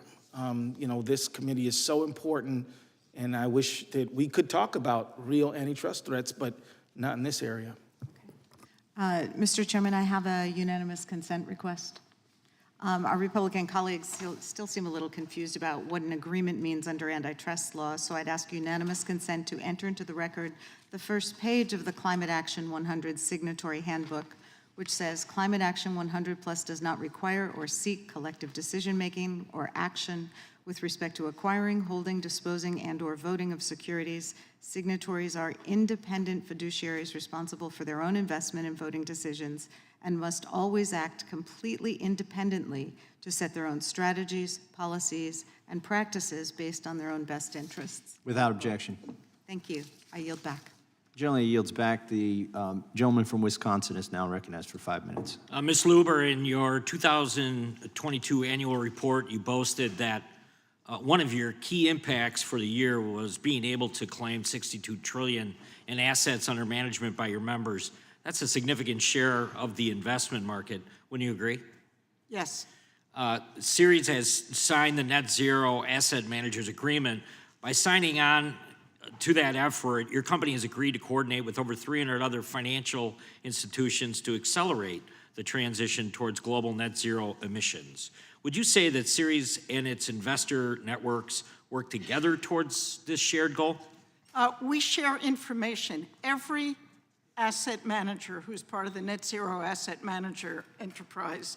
And you do that through... has their own goals. They're all different, and they all do it independently. But you do that through communication with institutional investors, proxy advisor firms, other shareholders, correct? We share information. So in other words, you collaborate with members of your investor network, correct? Collaborate by some definition, yes, not as it's been leading to meaning something else. We work with a number of investors who look for information, background facts on the financial implications of climate change. But you're aware that collaboration to reduce, and you just said limited collaboration, whatever it might be, the reduced production isn't a violation of antitrust law. Yeah, this is, Why is this different? we are not making decisions for anyone. We are not bringing people together to make joint decisions. We are sharing information on the financial risk of climate, whether it's $95 billion to the US economy, to the insurance sector. That's our role. That is not. Are there repercussions for signatories who fail to abide by their commitments? There are not. So according to this committee's interim staff report, if a company like BlackRock were not living up to its commitments, asset owners could decide to move their money elsewhere to be managed, which could mean billions of dollars in lost revenue to BlackRock. Well, the only thing I've seen along those lines is the state of Texas pulling billions of dollars out of BlackRock, who's managing their funds, which is having a negative impact on the taxpayers of Texas. We have not caused. So what you're saying is, has Ceres or any of its affiliates taken any retaliatory action Absolutely against not. a signatory for failure to abide by the commitments? Emphatically no. Ms. Lamb, Arjuna publicly advertises divestments from oil and gas, the firearms industry, and other industries it deems controversial. Arjuna has also joined initiatives that pressure companies and clients to align with its values. For example, Arjuna previously submitted a shareholder proposal to Exxon asking them to accelerate the reduction of greenhouse gas emissions and to disclose new plans, targets, timetables for their reductions. Is that correct? Prior to this hearing, my counsel sent a letter to Chairman Jordan and Chairman Massey and had conversations with both counsel for the majority and counsel for the minority regarding the fact I will not be answering questions about the litigation between Arjuna Capital and Exxon. So when you ask that they accelerate the reduction of CHG emissions, you're asking them to reduce production of oil and gas, isn't that correct? Prior to this hearing, my counsel sent a letter to Chairman Jordan and Chairman Massey and had conversations with both counsel for the majority and counsel for the minority regarding the fact I'm not sure how answering these questions could get you in any hot water. When you say that Exxon should shrink, do you stand by that statement? You want Exxon to be a smaller corporation? Prior to this hearing, my counsel sent a letter to Chairman Jordan and Chairman Massey and had conversations with both counsel for the majority and the minority regarding the fact I will not be answering questions about the litigation between Arjuna Capital and Exxon. As previously stated and on advice of counsel, I'm unable to answer any questions related to the litigation. I'm happy to answer questions. Very good. I'll take that as a yes. Mr. Benenfu, Climate Action 100 Plus frequently flags key shareholder proposals and management votes for its members to signal priority initiatives. Votes flagged by Climate Action 100 then typically get the attention of the foreign-owned proxy advisory duopoly of Institutional Shareholder Services, ISS, and Glass Lewis and Company, which have combined 90% market share or advised mutual funds controlling $27 trillion in assets. In 2021, a foreign entity completed a 81% majority stake acquisition of ISS. Since that acquisition, ISS has persistently used its substantial market power to push American companies to reduce their greenhouse gas emissions in line with net zero goals of the Paris Agreement. Let me just ask, does CalPERS consider whether recommendations from foreign-owned proxy advisors are in the best interest, not only of shareholders, but the U.S. national security? CalPERS considers a myriad of topics when we think about how to vote our proxies. We take that very seriously. That's a very important part of what we do every day. And we have a mosaic where we consider many different sources of information and then put it all together in a mosaic and make a decision on what's in the best interest of our beneficiaries and our pension. And it is only that North Star about what's in the best interest of investment returns. Thank you. Now you back. Gentleman yields back. The ranking members now recognize. Thank you, Mr. Chairman. I want to ask for unanimous consent to enter into the record a New York Times article published August 10, 2023, titled, How Climate Change Turned Lush Hawaii into a Tinderbox. Mr. Chairman, I ask unanimous consent to enter into the record an NBC News article published August 10, 2023, titled Drought and Wind, How Maui's Wildfires Turned into Tragedy. Without objection. And finally, Mr. Chairman, I ask consent to enter the record a KUT.org article published December 23 titled Energy Officials Warn of Winter Blackout Risks in Texas and Beyond. Without objection. Thank you. Gentleman from California is now recognized for 5 minutes. Trying to understand why we are here. Ms. Slubber, do you make money for the people who work with you? Now it's on. Do I make money from people? Do you make money for the people who work with you? Are you helping them make money? A return on their investment? Indirectly. We certainly do an analysis of financial risks of climate change. Ms. Lamb, do you help the people that are your clients make money? Absolutely. Mr. Bienvenu, do you help the people who are in your pension fund make money? Absolutely. Over 20 and 30 years, our returns are in the 6 and 7+% range, in line with our assumed rate of return. And Mr. Bienvenu, are you fireable? Meaning if you don't make money, can the people you work for get rid of you? Absolutely. Ms. Lamb, are you fireable if you don't make money? Absolutely. And Ms. Lubber, if you're not providing advice that helps people make money, can they get rid of you? Absolutely. I don't understand why we're here, because you all, for the longest time, as long as I've been alive, and I'm the son of 2 Republicans, so I've heard this in my household a lot, you're the party of free markets. You believe that Democrats regulate too much, but you've hauled these 3 here to tell them you don't like how they're investing in the free market. You don't like how women make decisions about their bodies, and so you're banning abortions. You don't like how families make decisions to get pregnant, so you're banning IVF. And now you don't like when businesses invest in climate projects. And by the way, it's a little bit ironic because you have done nothing, as long as I've been in Congress, to mitigate against climate chaos. You've contributed by doing nothing to make the risks higher. These folks go out and, in their own investments, mitigate against the risk, make money for the people who work for them, and now you're saying they shouldn't do that.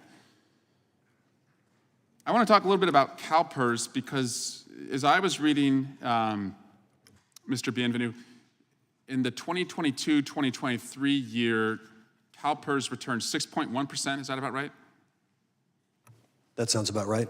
Did you know that the largest pension fund in the state of Texas is the Teacher Retirement Fund of Texas?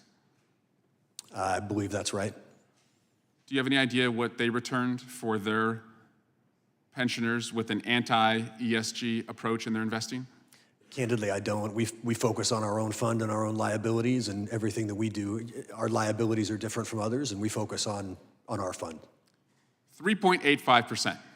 So everything is bigger in Texas except the return on their pension fund because of their anti-ESG policies. Maybe they should be listening more to you and your strategies, Mr. Bienvenu. I also want to just ask Mr. Bienvenu, because I've heard all these allegations that you all make up a climate cartel. Who are the people in your fund, Mr. Bienvenu? Like, who are the pensioners? Where do they come from? It's the hardworking firefighters, police officers, and public servants of the state of California. What are some of the other jobs? It's people that work at schools, not the teachers, but the people that work at the schools. Janitors? Janitors, Okay. corrections officers, people that work at the various state departments around the organization. And by the way, I'm a pensioner. Right. So you and firefighters and police officers and janitors and hardworking correctional officers in California, and Miss Lamb, who, as a woman, goes into essentially, the lion's den of a male-dominated finance industry, starts her own business, and you all make up a climate cartel that's going to take down the oil companies? Am I tracking that right for my colleagues? If anyone wants to jump in here. Their lack of jumping in, I think, reflects the absurdity of the allegation. And I yield back. Gentleman yields back, and now recognize Mr. Van Drew for 5 minutes. Thank you, Chairman. Mr. Benvenuto, and so we just discussed that there's a lot of good, hardworking Americans that rely on you all to make sure that they get a good investment so they can educate their kids, so that they can retire when they want to, so that they maybe can go on a vacation and do the simple things in life. And you know, I'm a simple country dentist. We got a lot of smart people up here. I hope I'm at least half as smart, but I just want to ask some simple questions. What's your job? What is your responsibility? If you were to say it to me in one sentence, what is your job? My job is to take $500 billion and expose it to a set of investment risks across asset class to earn something like a 6.8 to 7% return over generations. Is your job to get the maximum return on investment? My job is to get return per unit of risk. And we're very risk focused also, but yes, return per unit of risk is critical. To safely, let me put it in plain English, to safely get the maximum return on investment. Is that your job? In investment terms, it's about to maximizing our Sharpe ratio, which is the highest numerator and the lesser denominator. So if it became clear to you that for those firefighters and teachers and janitors and everyone else, that you could get maximum return on investment safely by investing in a fossil fuel company, would you? We are invested in fossil fuel companies. It's part of a diversified portfolio for us. So yes, anything that will generate returns to pay benefits. Would you encourage that, though? We are all about generating returns. Or would you try to change the focus of that company? Would you have meetings and shareholder resolutions, et cetera, to replace boards of directors? We want every company that we invest in to be sustainable and to generate profits now, but they must generate profits 20 years from now and 40 years from now. If you had two companies and one of them offered a lower return of investment for those firefighters, teachers, janitors, et cetera, and one was a climate-based company, a wind turbine company, like Ørsted, for example. I don't know if are you invested in Ørsted? I'm not sure. We own 10,000 securities across. Okay, it's a big one. It's a big Danish company with wind turbines, but you're invested in some wind, I would imagine. Am I correct? We are. Okay. And you know that wind requires subsidization. You have to subsidize wind. And even with the billions upon billions of dollars of tax dollars of those firefighters, teachers, and janitors, their money going in to subsidize these foreign companies, they've been having a really tough time and not really returning on investment. Are you aware of that? As I say, every decision that we make when we invest is about generating long-term returns to pay pensions. So you're good, man, you're good. Seriously. I'm asking you a specific question. If you had a company that was faith-based and you could invest in that and it gave a good return, as opposed to a company that fit into more of your values, what would you do? Every investment is about how it fits into that large 10,000 plus security portfolio and how that portfolio can generate returns to pay pensions. And every decision we make is through that lens. So Climate Action 100 recently lost the backing of BlackRock, State Street, JP Morgan Management, and a combined total of $14 trillion. Has that departure made you be retrospective at all, introspective? Has it made you think? I mean, those are big dogs, they matter. Again, whether we love them all the time or not, you know, good return on investment. A lot of people's firefighters, teachers, janitors that you mentioned. You know, the point I want to make here is, honestly, and when I say that you're good, you're a good speaker and you're good at evading the question respectfully. The bottom line is that I think because of a social agenda that you all have, you're giving up the return on investment that you could have because you're trying to socially change the country. That's not your job. Your job is to help these people get that maximum return on investment. It isn't to change America as we know it. And climate change and the decisions that we made, that's up to the United States Congress. That's up to the House, the Senate, and the President, however you feel about it. It's not up to you all. It's not up to you to do that. I know that you think that by leveraging money, and you have a great deal of it, you can do that, but that's wrong. And if you really care about those people that my friend from California mentioned, if you really care about all those hardworking Americans who are breaking their back every day, who are relying on you for investments to do the very best you possibly can for them, you're falling short, in my opinion. And with that, I yield back. The gentleman yields back. The gentleman from Georgia is now recognized for 5 minutes. Thank you, Mr. Chairman. I ask unanimous consent to enter into the record two news articles.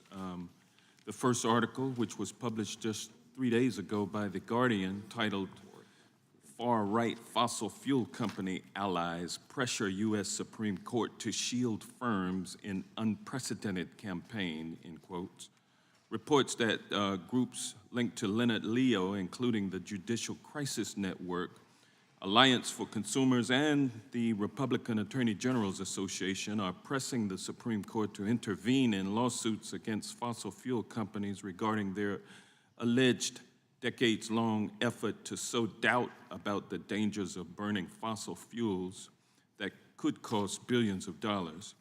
And the second article is a Wall Street Journal piece published on February 26, 2023, titled, quote, "Conservatives have a new rallying cry, down with ESG," end quote, which explains that groups in Leonard Leo's dark money network, including Consumers Research, CRC Advisors, and Marble Freedom Trust, have also played a major role in dark money efforts to push anti-ESG messaging and legislation. And this article also contains a relevant quote from Mr. Leo, which is, "The ESG movement is polluting our culture and assaulting the dignity and worth of people. Our enterprise stands with a growing group of Americans who are fighting to crush leftist dominance in this area." I ask unanimous consent that these articles be entered into the record. Without objection. Along with these articles, following articles, Dark Money Group weaponizes state treasurers in attacks. State attorneys general join anti-ESG effort. Conservatives have a new rallying cry, down with ESG. And far-right fossil fuel company allies pressure U.S. Supreme Court to shield firms in unprecedented campaign. Without objection. And also, last but not least, Mr. Chairman, I ask unanimous consent to enter into the record two reports from Investigative Watchdog Documented. Without objection. Quote, "State AGs join anti-ESG effort amid growing backlash," which was published July 2nd, 2023, which demonstrates that dark money and political groups are working with state attorneys generals to attack ESG investing. And Dark Money Group weaponizes state treasurers in attacks on climate policy. Without objection. Which was published August 5th, 2022, which reports that the State Financial Officers Foundation, a 501c3 organization, is a key coordinator of attacks on ESG investing by GOP state financial officers. Without objection. Thank you, Mr. Chairman. And Mr. Chairman. Were those all unanimous consent requests? And does the Yes. gentleman need 5 minutes now? Yes. Okay. I do. Please put 5 minutes on the clock. Thank you, Mr. Chairman. We are here because MAGA Republicans are doing the bidding of dark money groups with ties to former Trump administration officials, the oil and gas industry, and far-right donors like Leonard Leo and the Koch brothers. There is no antitrust issue here. Investors simply realized that responsible investing was good for their pocketbooks. Extreme weather events threaten corporations' assets and commercial dealings, and it is just good business to consider things climate-related risks. But that scared the oil and gas industry, and they started funneling millions and millions of dollars into preventing shareholders and companies from looking at the effects of climate change on their business. Leonard Leo of the Federalist Society called this a very high priority and said he was a part of a movement to crush, quote, crush leftist dominance in this arena, end quote. MAGA Republicans put profits over people and picked up the playbook of the industry-funded dark money groups like the Texas Public Policy Foundation, which is a climate-denying nonprofit funded by the Koch brothers network and big oil companies like Exxon and Chevron. At the urging of these dark money groups, MAGA Republicans subjected any responsible investing groups to expensive and time-consuming investigations and publicly smeared them, trying to bully them to get them to scale back their responsible investing commitments. Americans cannot let dark money from the oil and gas industry chill free speech and stop us from working to protect ourselves from climate change. As I mentioned, the legal theories that Republicans are advancing in this investigation are from a paper sponsored by a dark money group called Texas Public Policy Foundation, which takes money from the Koch brothers and big oil companies like Exxon and Chevron. Attorney General Ellison, do you think that this committee should take legal theories that are funded by big oil at face value?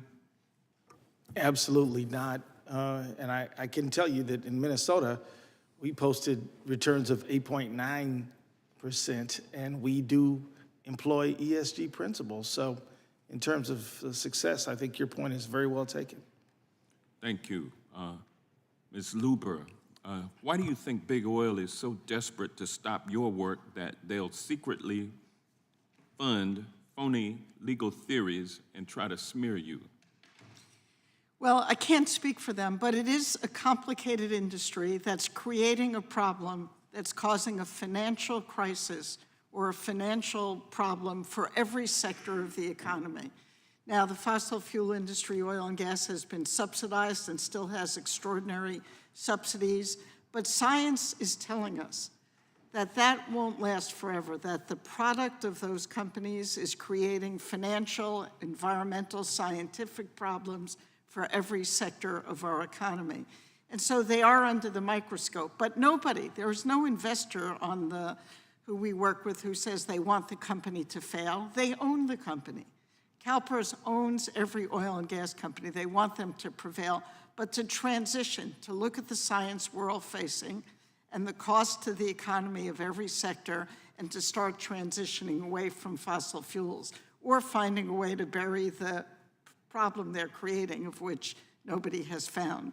I mean, but their product is creating, if you're the fashion industry and you were just told that your cotton crop had died due to climatic changes, drought, or too much water. You would make some changes that were in the best interests of the business. And that's you would right. move forward. So every sector has to look at what is their risk and how to start transitioning. That's what's being asked of them, not to go away, to divest immediately. And they've got the capital to invest in the new technology of the 21st century. They have the capital. Renewables.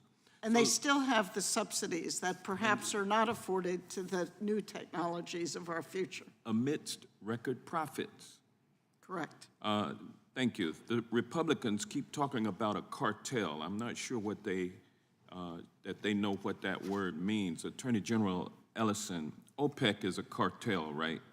Absolutely it is. And that means it controls the price and supply of oil, correct? That's right. Why do you think, who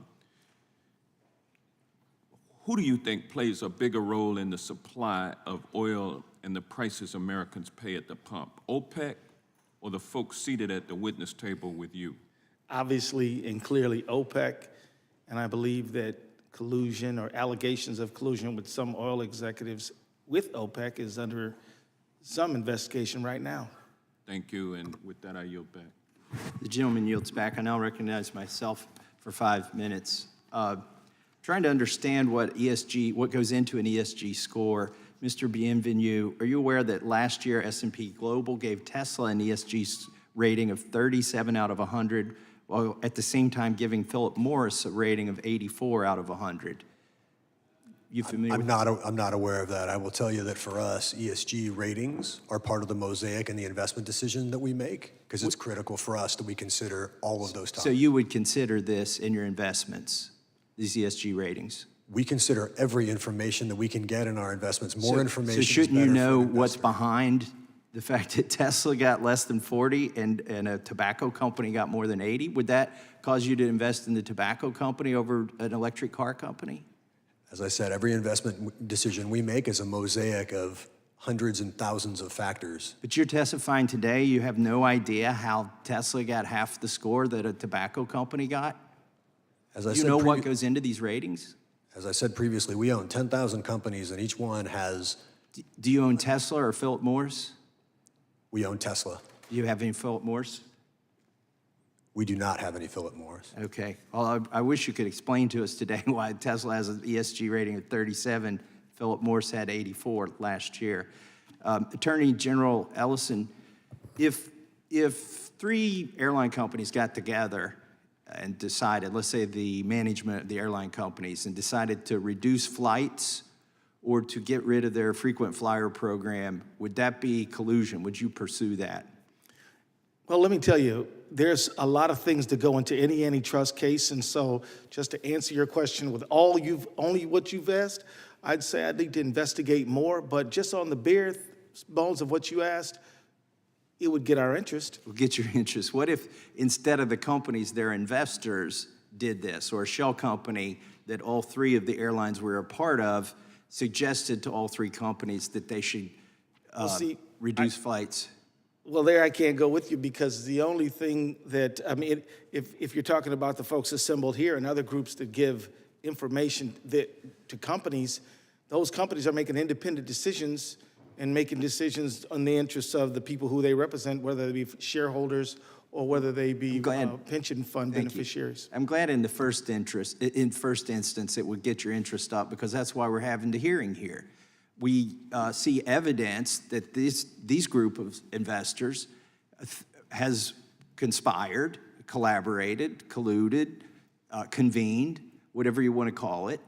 It's still pretty much the same thing, to reduce the outputs of their companies or the companies that they target. And, you know, Ms. Lubber, you said that mainly what you all advocate for is disclosure, but don't you also try to get the companies to do things? We're interested in the companies taking positions that allow them to be strong and profitable over the short, medium, and long term.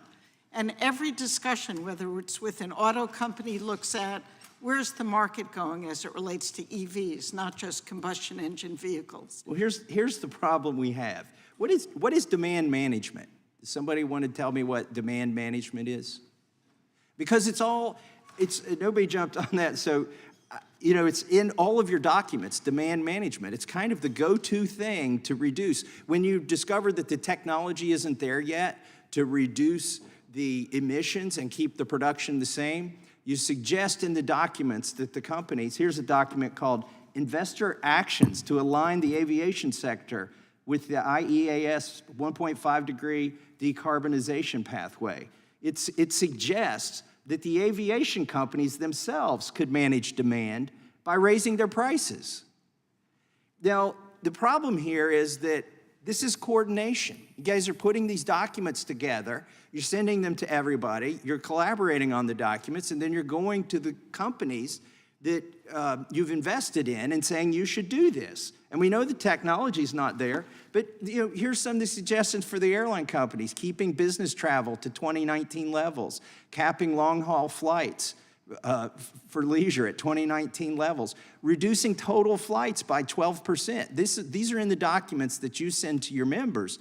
And again, you call it demand management. What I would say is that if we saw anybody else doing this for any other reason, the fact that you think you have a noble reason isn't enough to get you around the law. It's not, because what you're doing ends up raising prices, reducing production, and it's not good for society, and it's not, in many cases, not good for the firms you're investing in. And that's why we're having this hearing today. And I see that my time has expired. Attorney General Ellison, I understand you need to leave. Unfortunately. I appreciate you coming. You probably never want to come back here again, I would say.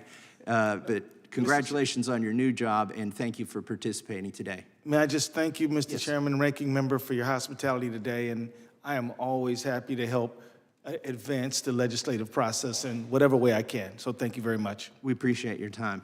And if the other witnesses will stay, that would be good, because we have a few more folks who want to ask questions. I will now, let's see, we got, the gentleman from Vermont is recognized for 5 minutes. Thank you, Mr. Chair, and thank you all for being here. And I just want to start by saying I'm really sorry that you've had to witness some of this. It's frankly embarrassing at moments. You know, cue the diabolical music. Isn't it true that you believe that climate change is real? Isn't it true that you believe we should reduce our carbon footprint? It's absurd that we're even having this conversation. I represent Vermont, and a year ago, we had catastrophic flooding in Vermont that we're still digging out of. It destroyed basically every small business in the downtown of our capital. From one end of the state to another, we are still dealing with claims to FEMA, still dealing with insurance claims. And I can tell you, it really doesn't matter whether you're talking to a Democrat or Republican. Vermonters know climate change is real, and we are feeling it in all of our downtowns because the water runs downward. And even small rain storms turn into catastrophic flooding for us, and it's happening more and more. So again, I'm sorry that you have to sit through this. I want to turn to another issue that I think is incredibly important that I don't want to get lost here, which is we talked about pensions. And so I receive a pension in Vermont. Before I was a lawmaker, I was a public school teacher. And I understand really well that many teachers dedicate their entire lives to the future. And I always say, as a middle school teacher, you can't teach middle school unless you believe in the possibility of change and you believe that there is possibility and promise on the horizon. So as teachers, we're focused towards the future. And it's only logical that we would want our investments to be focused on that same thing, stability for the future, so that when we retire, there will actually be a floor, essentially, so that we can live lives of dignity in retirement. And this topic is so important because it goes directly to the heart of it, which is, will hardworking people have the money that they need to retire with dignity? And we're talking about long-term sustainability. As we talked about, earlier, it's teachers, it's janitors, it's all of our frontline workers. And if Congress doesn't allow money managers to make responsible investments now, then we'll see a poorer and darker future for all of those people. And so, it's absurd that we sit here, you are here as responsible investment managers, right? And your job is to make sure that you evaluate risk on behalf of your client. That's why they hire you. That's why they invest their money there. Nobody is forcing them to do this. This is where the market has led us. If a firm wants to attract investment by demanding that it's thinking about demonstrating that it's thinking about the future, the next quarter century, not just the next quarter, we should respect that. We should be supporting that, right? We should get the hell out of the way, honestly, and not drag you before Congress for this ridiculousness here. As has been mentioned before, my Republican colleagues, who are usually so in favor of letting market forces work, would second-guess the investment decisions that you're making because they don't align with their worldview. So they've constructed, once again, a dynamic involving a culture war conspiracy theory around investing, responsible investing. We talked about the returns. You're getting great returns. Isn't that what we're supposed to be talking about here? Investing responsibly so people can live with a life of dignity later on. So what are we doing here? We're wasting time, once again, in this committee, not talking about the issues that absolutely impact working people day in and day out. So I just want to go back to basics here. Let's go to each witness here. Let's get at the heart of it. This entire hearing is premised on the idea that responsible investment initiatives somehow require companies to make investment decisions that are in violation of antitrust laws. So, to each of you, do responsible investing initiatives include binding agreements between companies to make certain investment decisions? Yes or no? We'll start with Mr. Bienvenu. On behalf of CalPERS, we make every decision independently, and it's about generating returns to pay pensions consistent with our fiduciary duty. Ms. Lamb? Can you repeat the question? I want to know, do responsible investing initiatives include binding agreements between companies to make certain investment decisions? Absolutely not. Ms. Lober? Absolutely not. So again, what are we doing here? I sit in here day in and day out, and I wonder, who's standing up for the little guy? Who's standing up for the little guy? Mr. Chair, before I yield back, I would like to introduce for the record the report of the Democratic staff of the House Judiciary Committee on this investigation, which, unlike the Republican staff report, contains an antitrust legal analysis section reviewing the evidence and concluding that no antitrust violations have been proven here. I ask unanimous consent. Without objection. The gentleman from California is recognized for unanimous consent. Thank you, Mr. Chairman. I ask unanimous consent to enter into the record a page from Delta's 2024 annual report that says that climate change affects the airline's business. Without objection. Now recognize the gentleman from Virginia for 5 minutes. Thank you, Mr. Chairman. I think what we just heard and what we've heard from Democrats and what we've heard from the left almost consistently is that the ends justify the means. You know, the climate is a problem, so we're going to overlook anti-competitive, collusive behavior. We need to get a good return on pensions, so we're going to ignore evidence of violations of antitrust law. You know, the laws are here for a reason, and everyone is obligated to follow it. Just because you may think yourself to be higher-minded in your pursuit of profits doesn't give you the right to ignore the laws. So I want to ask Ms. Lubber, because we've been trying to get information from your organization, and we've been trying, at first, we requested voluntary cooperation 18 months ago in producing responsive information relating to your potentially collusive work to promote ESG-related goals. You failed to cooperate voluntarily. We were forced to issue a subpoena to Ceres in June of 2023. In October of 2023, you were informed that you had failed to produce responsive information from the Ceres Investor Portal, an internal website that contains responsive information and communications related to the climate cartel's engagement with American corporations and other collusive activity. To date, you still have produced just 3 spreadsheets of data exported from the Ceres Investor Portal, and that information was provided in an unusable format. So as the chairman of the Subcommittee on Responsiveness and Accountability to Oversight, we have been having hearing after hearing on the failure of this administration and of organizations like yours, and failure to respond to our efforts to ensure oversight on behalf, on behalf of the law, quite frankly. So the subpoena back in June of 2023, you recall that, correct? Correct. Okay.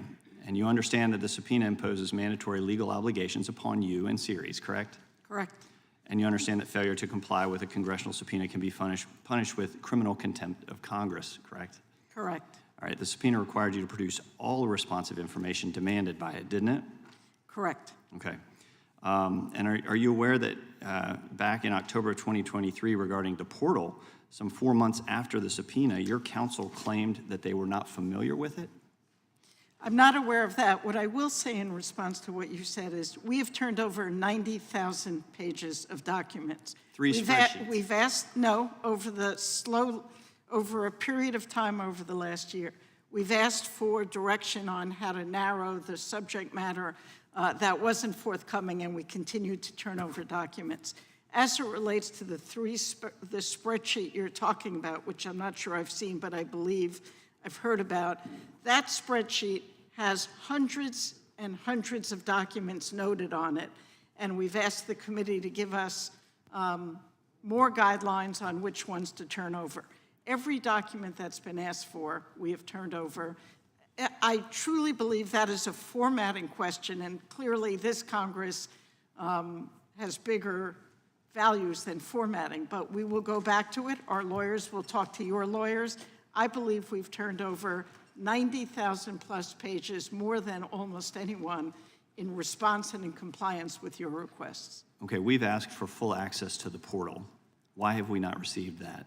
I actually have no idea. Okay, can you commit to making the portal available to the committee today? I will commit to trying to figure out why it is or why it's not. What you do have, documents were requested, and those 3 pages with hundreds of notations and documents were included, and I believe you've got what you've asked for. Okay, but we need, if the committee needs to work with you to get access to the portal, can you provide us with that access? Our lawyers and staff will be talking to your staff immediately, as we have every single day or every single week over the last 15 months. Okay, you haven't certified compliance. Can you tell us why not? I'm sorry, certified compliance? Well, with the requests for information. That surprises me. I believe we have. We'll double check that, but if it's the form that we were asked to sign and check before this hearing, that's been done. And I hope we could both double check at both of our ends whether that form was listed. I am certain we have filed that. Holding people in contempt is something that this Congress is prepared to do. In fact, we're going to do that today with our Attorney General.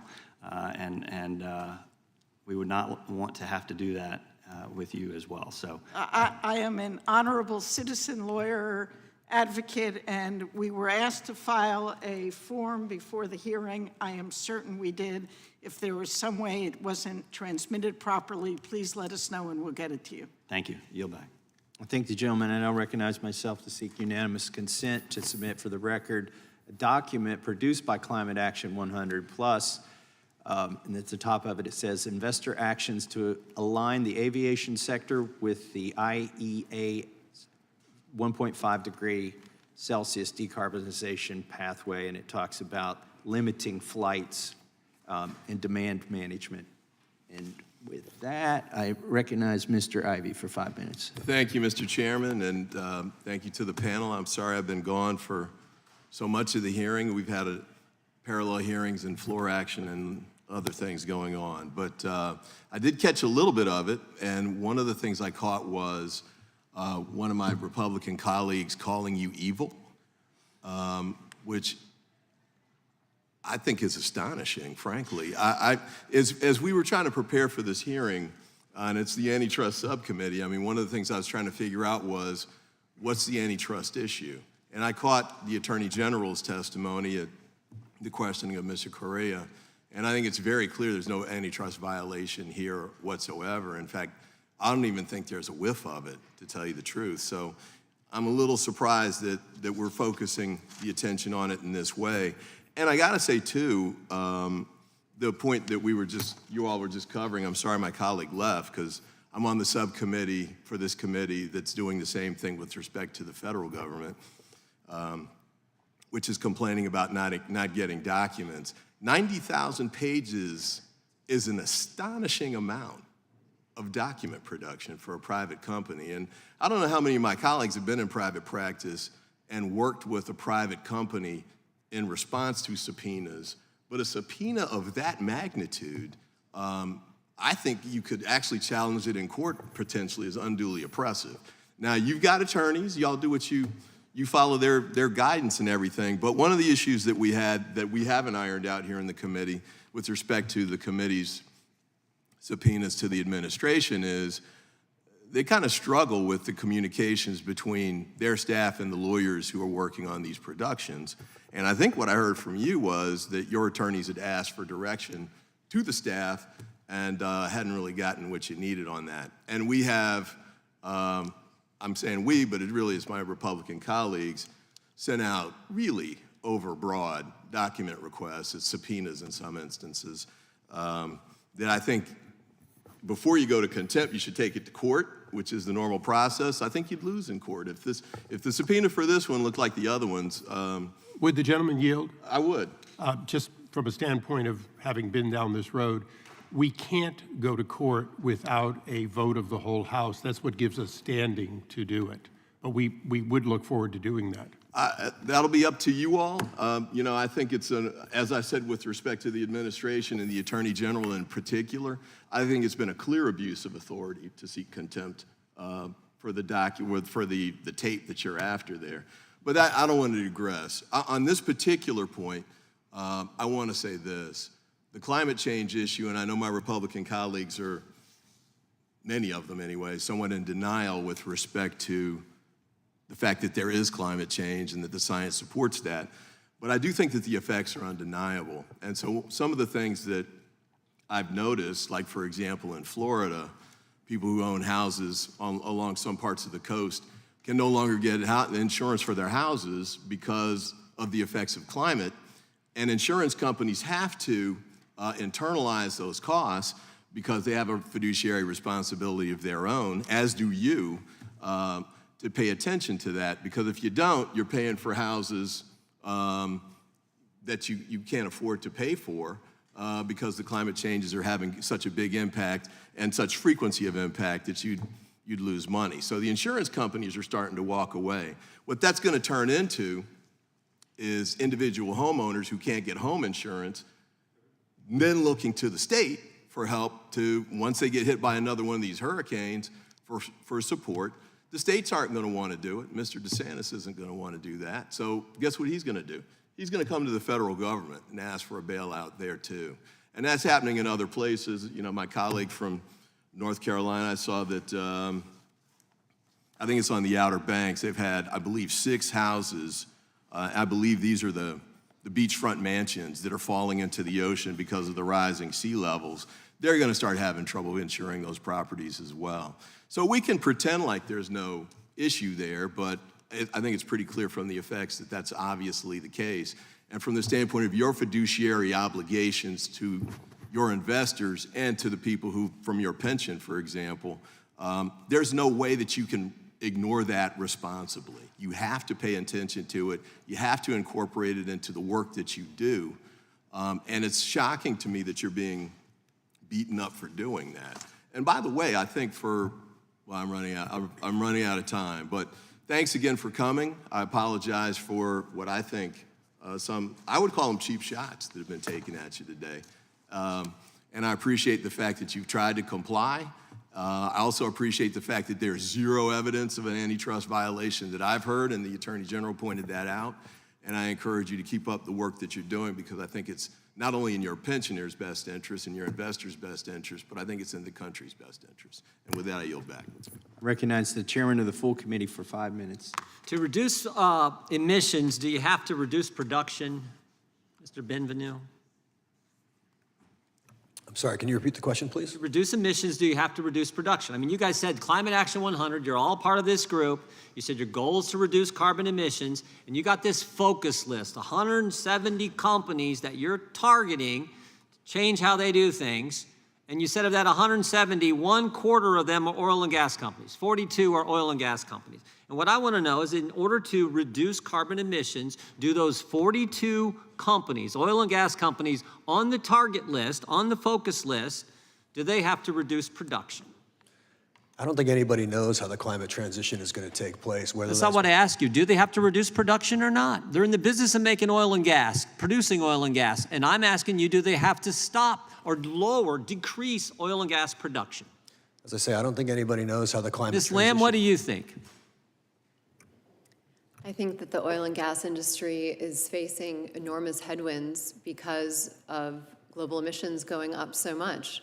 And so I think that those companies are challenged and are going to have... I didn't ask if they were challenged. I didn't ask about headwinds. I asked a simple question. Do you think they have to reduce production of oil and gas?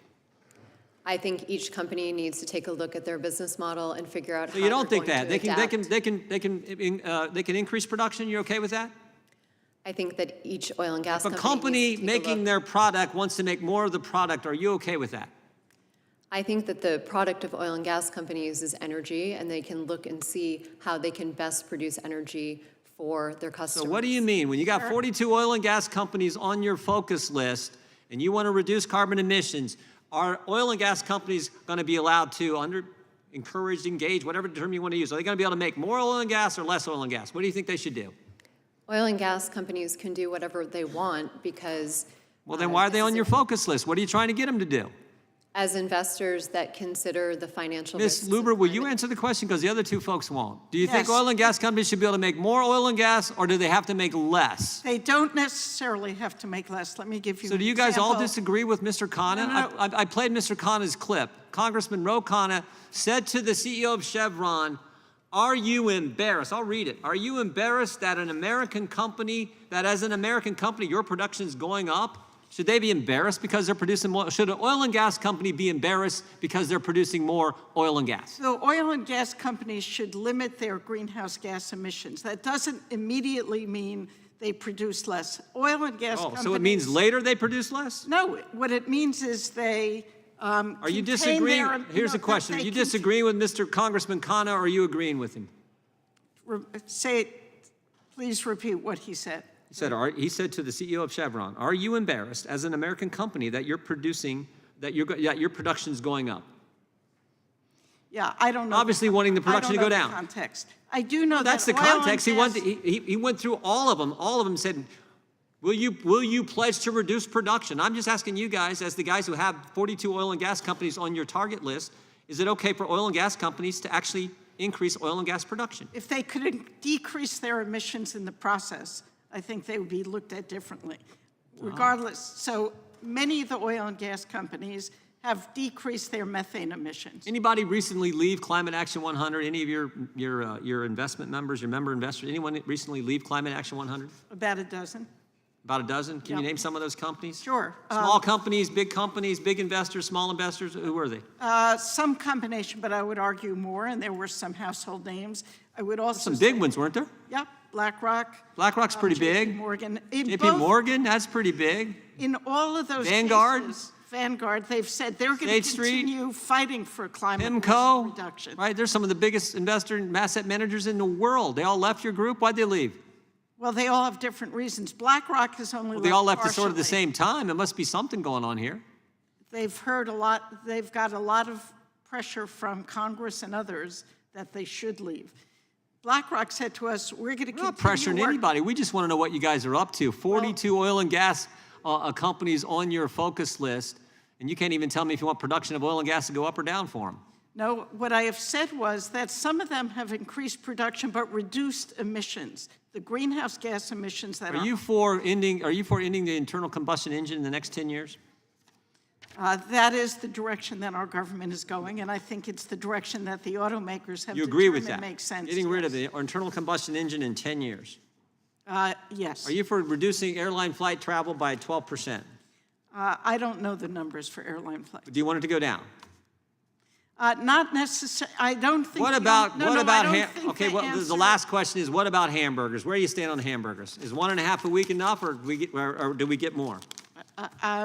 Chairman Massey wants to know. He's got some of the best grass-fed beef I've ever had. Freedom of diet. What's that? I said people should have freedom of diet. Oh, so you don't agree with that? Well, in all cases, there are other ways to fix the challenges. Newsflash, Ceres is okay with us eating more hamburger, Chairman. Eat what you would Newsflash, like. Ceres is okay with that. Eat what you would like. I yield back. Thank you. I recognize the gentleman from California. Thank you, Mr. Chairman. I ask unanimous consent to enter into the record an article from the New York Times, June 7th, 2024, noting that difficulty in getting insurance thanks to climate change and dangers to affordable housing thereof, that climate change is affecting the most vulnerable in our communities. Without objection. Now recognize the gentleman from California, Mr. Issa, for 5 minutes. I thank Chairman. The chairman of the full committee asked a fairly straightforward question, and I didn't hear an answer. So I'll go on to a different question that hopefully it will get better answers. How many in this room arrived here with a zero net emissions, zero carbon? You didn't walk without breathing. Did you fly here or drive? I flew here from Boston. Okay, so would you have gotten here if there was no petrochemical industry as it is today? No. Thank you. Ms. Lamb, how did you get here? I took a flight at request of Congress. Okay, so you flew using some of that evil Exxon oil or bad Chevron JP4 or whatever it was. How about you? How did we get here from California? Yeah, Mr. S., like you, I flew here from California. Okay, so would you all agree that today the oil and gas industry is essential to our very existence, welfare, and way of life? Today. Are any of you going to disagree with that? I'll give you the floor if you're going to say no, we could shut it off today. So knowing that it's essential today, and I'll go to CalPERS next, you've basically said you're cutting off investments, period, and encouraging others through your process to cut off investments with virtually all oil and natural gas companies, including Chevron, based right in California, correct?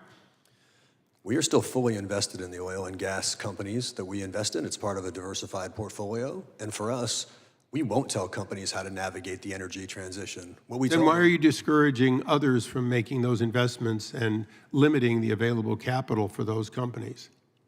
Every investor makes their decision. No. I'm asking why you're making look, you're part of what has been up until now a very opaque organization that, in fact, leverages, pushes, prods, embarrassed, whatever term you want to use, people to not make investments in what is currently an essential part of what makes our life worth living in this country and around the world. So I asked you the question. If it's a good investment, why is it you're discouraging others?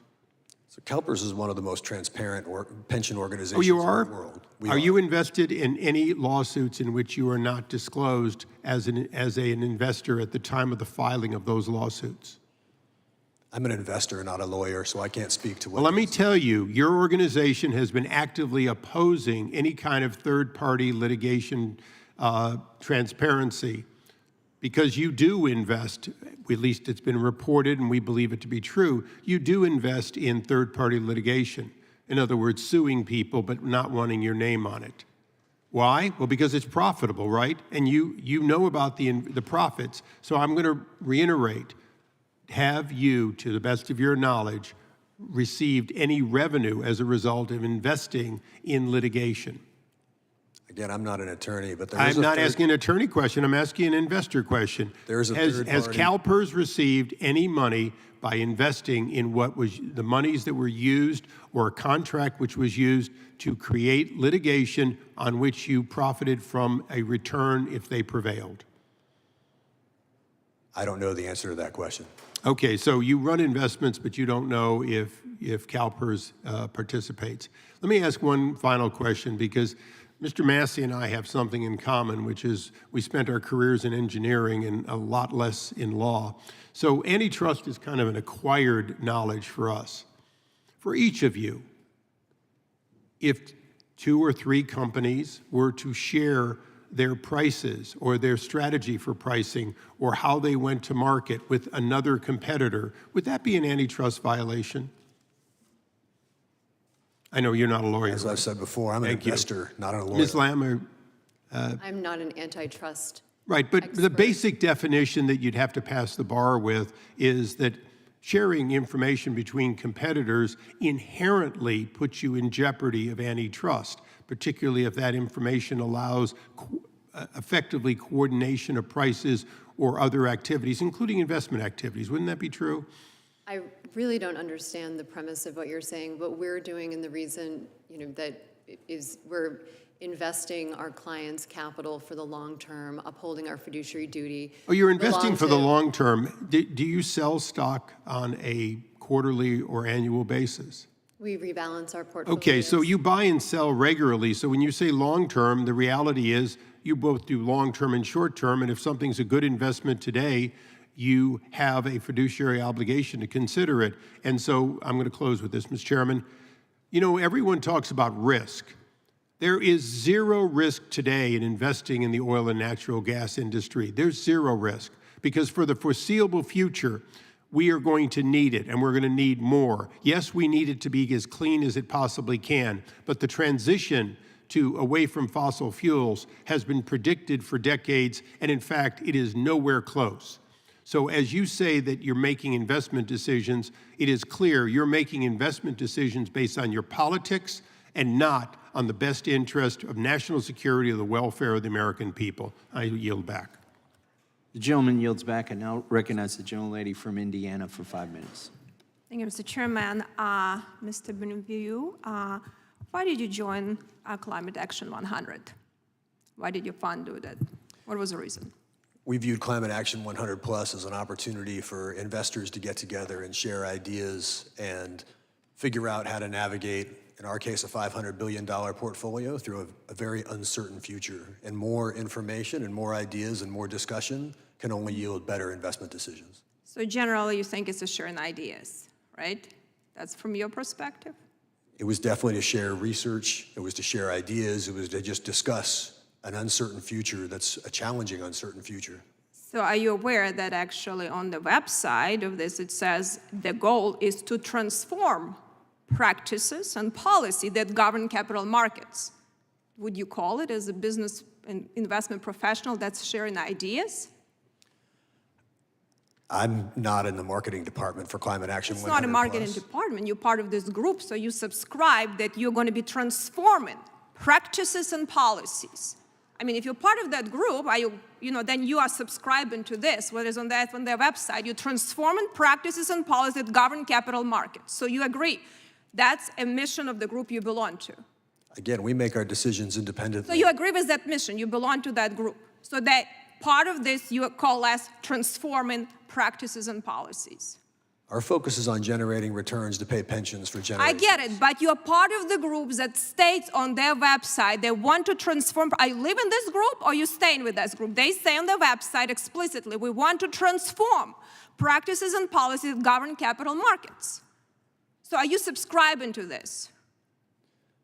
We believe a climate transition is happening and an energy transition needs to happen. Transforming practices and policies. You stay behind this mission of this Climate Action 100.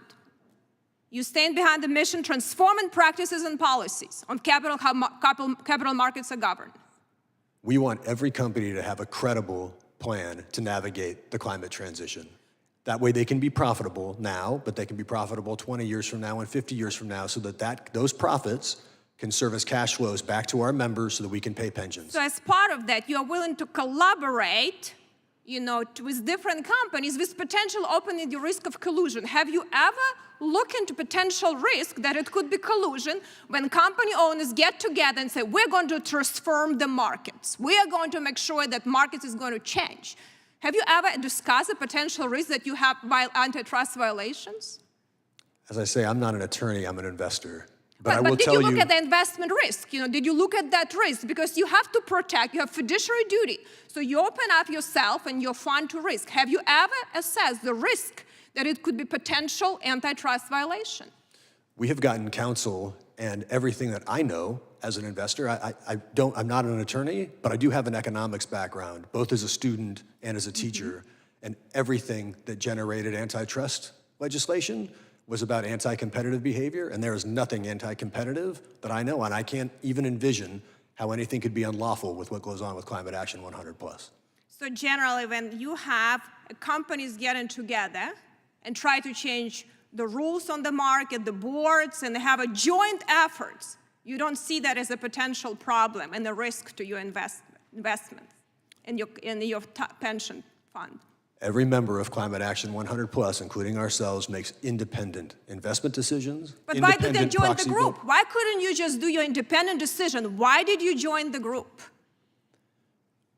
We're a member of the New York Stock Exchange. Does that mean that we but New agree York with is like you everything don't they do? discuss how you're going to be changing the boards, doing all these actions, when you're part of New York Stock Exchange. Hopefully you don't, but maybe that's what New York Stock Exchange already doing by now. It seems like SEC is. So I'm just saying, you actually have a goal that you collude, you agree to sit down and achieve. Do you think it's a potential risk? We independently make every decision that we make, whether it's proxy voting or investment decisions or engagement decisions. Every decision is When independent. they coordinated this potential risk. Ms. Lauber, I have a question for you. You said climate change is a systematic financial risk, and I'm not going to argue. Climates have been changing. We used to have ice ages, you know, how it's contributed. We're not going to science. But you've noticed a lot of this new industry using a lot of slave labor, like in China or DRC in Africa. Are you willing to say that, if we want to decrease or whatever, change something with fossil fuels, we're willing to increase use of slave labor or Chinese operation without any transparency? Do you think you would do it at expense? No. So you're willing to bring more transparency? What's happening in China and with slave labors? Is your fund ever doing that, or do you only worry just take down companies? A strong tenet of what we do is seek more disclosure. And what you're So you're willing to have more disclosure what on Chinese operations of companies that using that, or more disclosure what slave labor and use in some rare earth minerals and use in China? So you're willing to put that, because I haven't seen that. Well, so your fund is going to be as advocated for the boards to have more disclosures on that? Absolutely. There is no justification. I mean, the practices that you're talking about are highly unacceptable, and I think they should be looked at and disclosed as well. Okay, thank you. Thank the gentlelady from Indiana. I ask unanimous consent to submit for the record a document that was referenced by Ms. Hageman from Wyoming by Arjuna Capital. It was written by one of the witnesses here, Ms. Lamb, and it said that, and here we are facing a second civil war. This one is cultural, led by pro-white, pro-Christian agenda. In other words, make America great again. Without objection, that's in the record. That concludes today's hearing. We thank the witnesses for appearing before the committee today. Without objection, all members will have 5 legislative days to submit additional written questions for the witnesses or additional materials for the record. Without objection, the hearing is adjourned.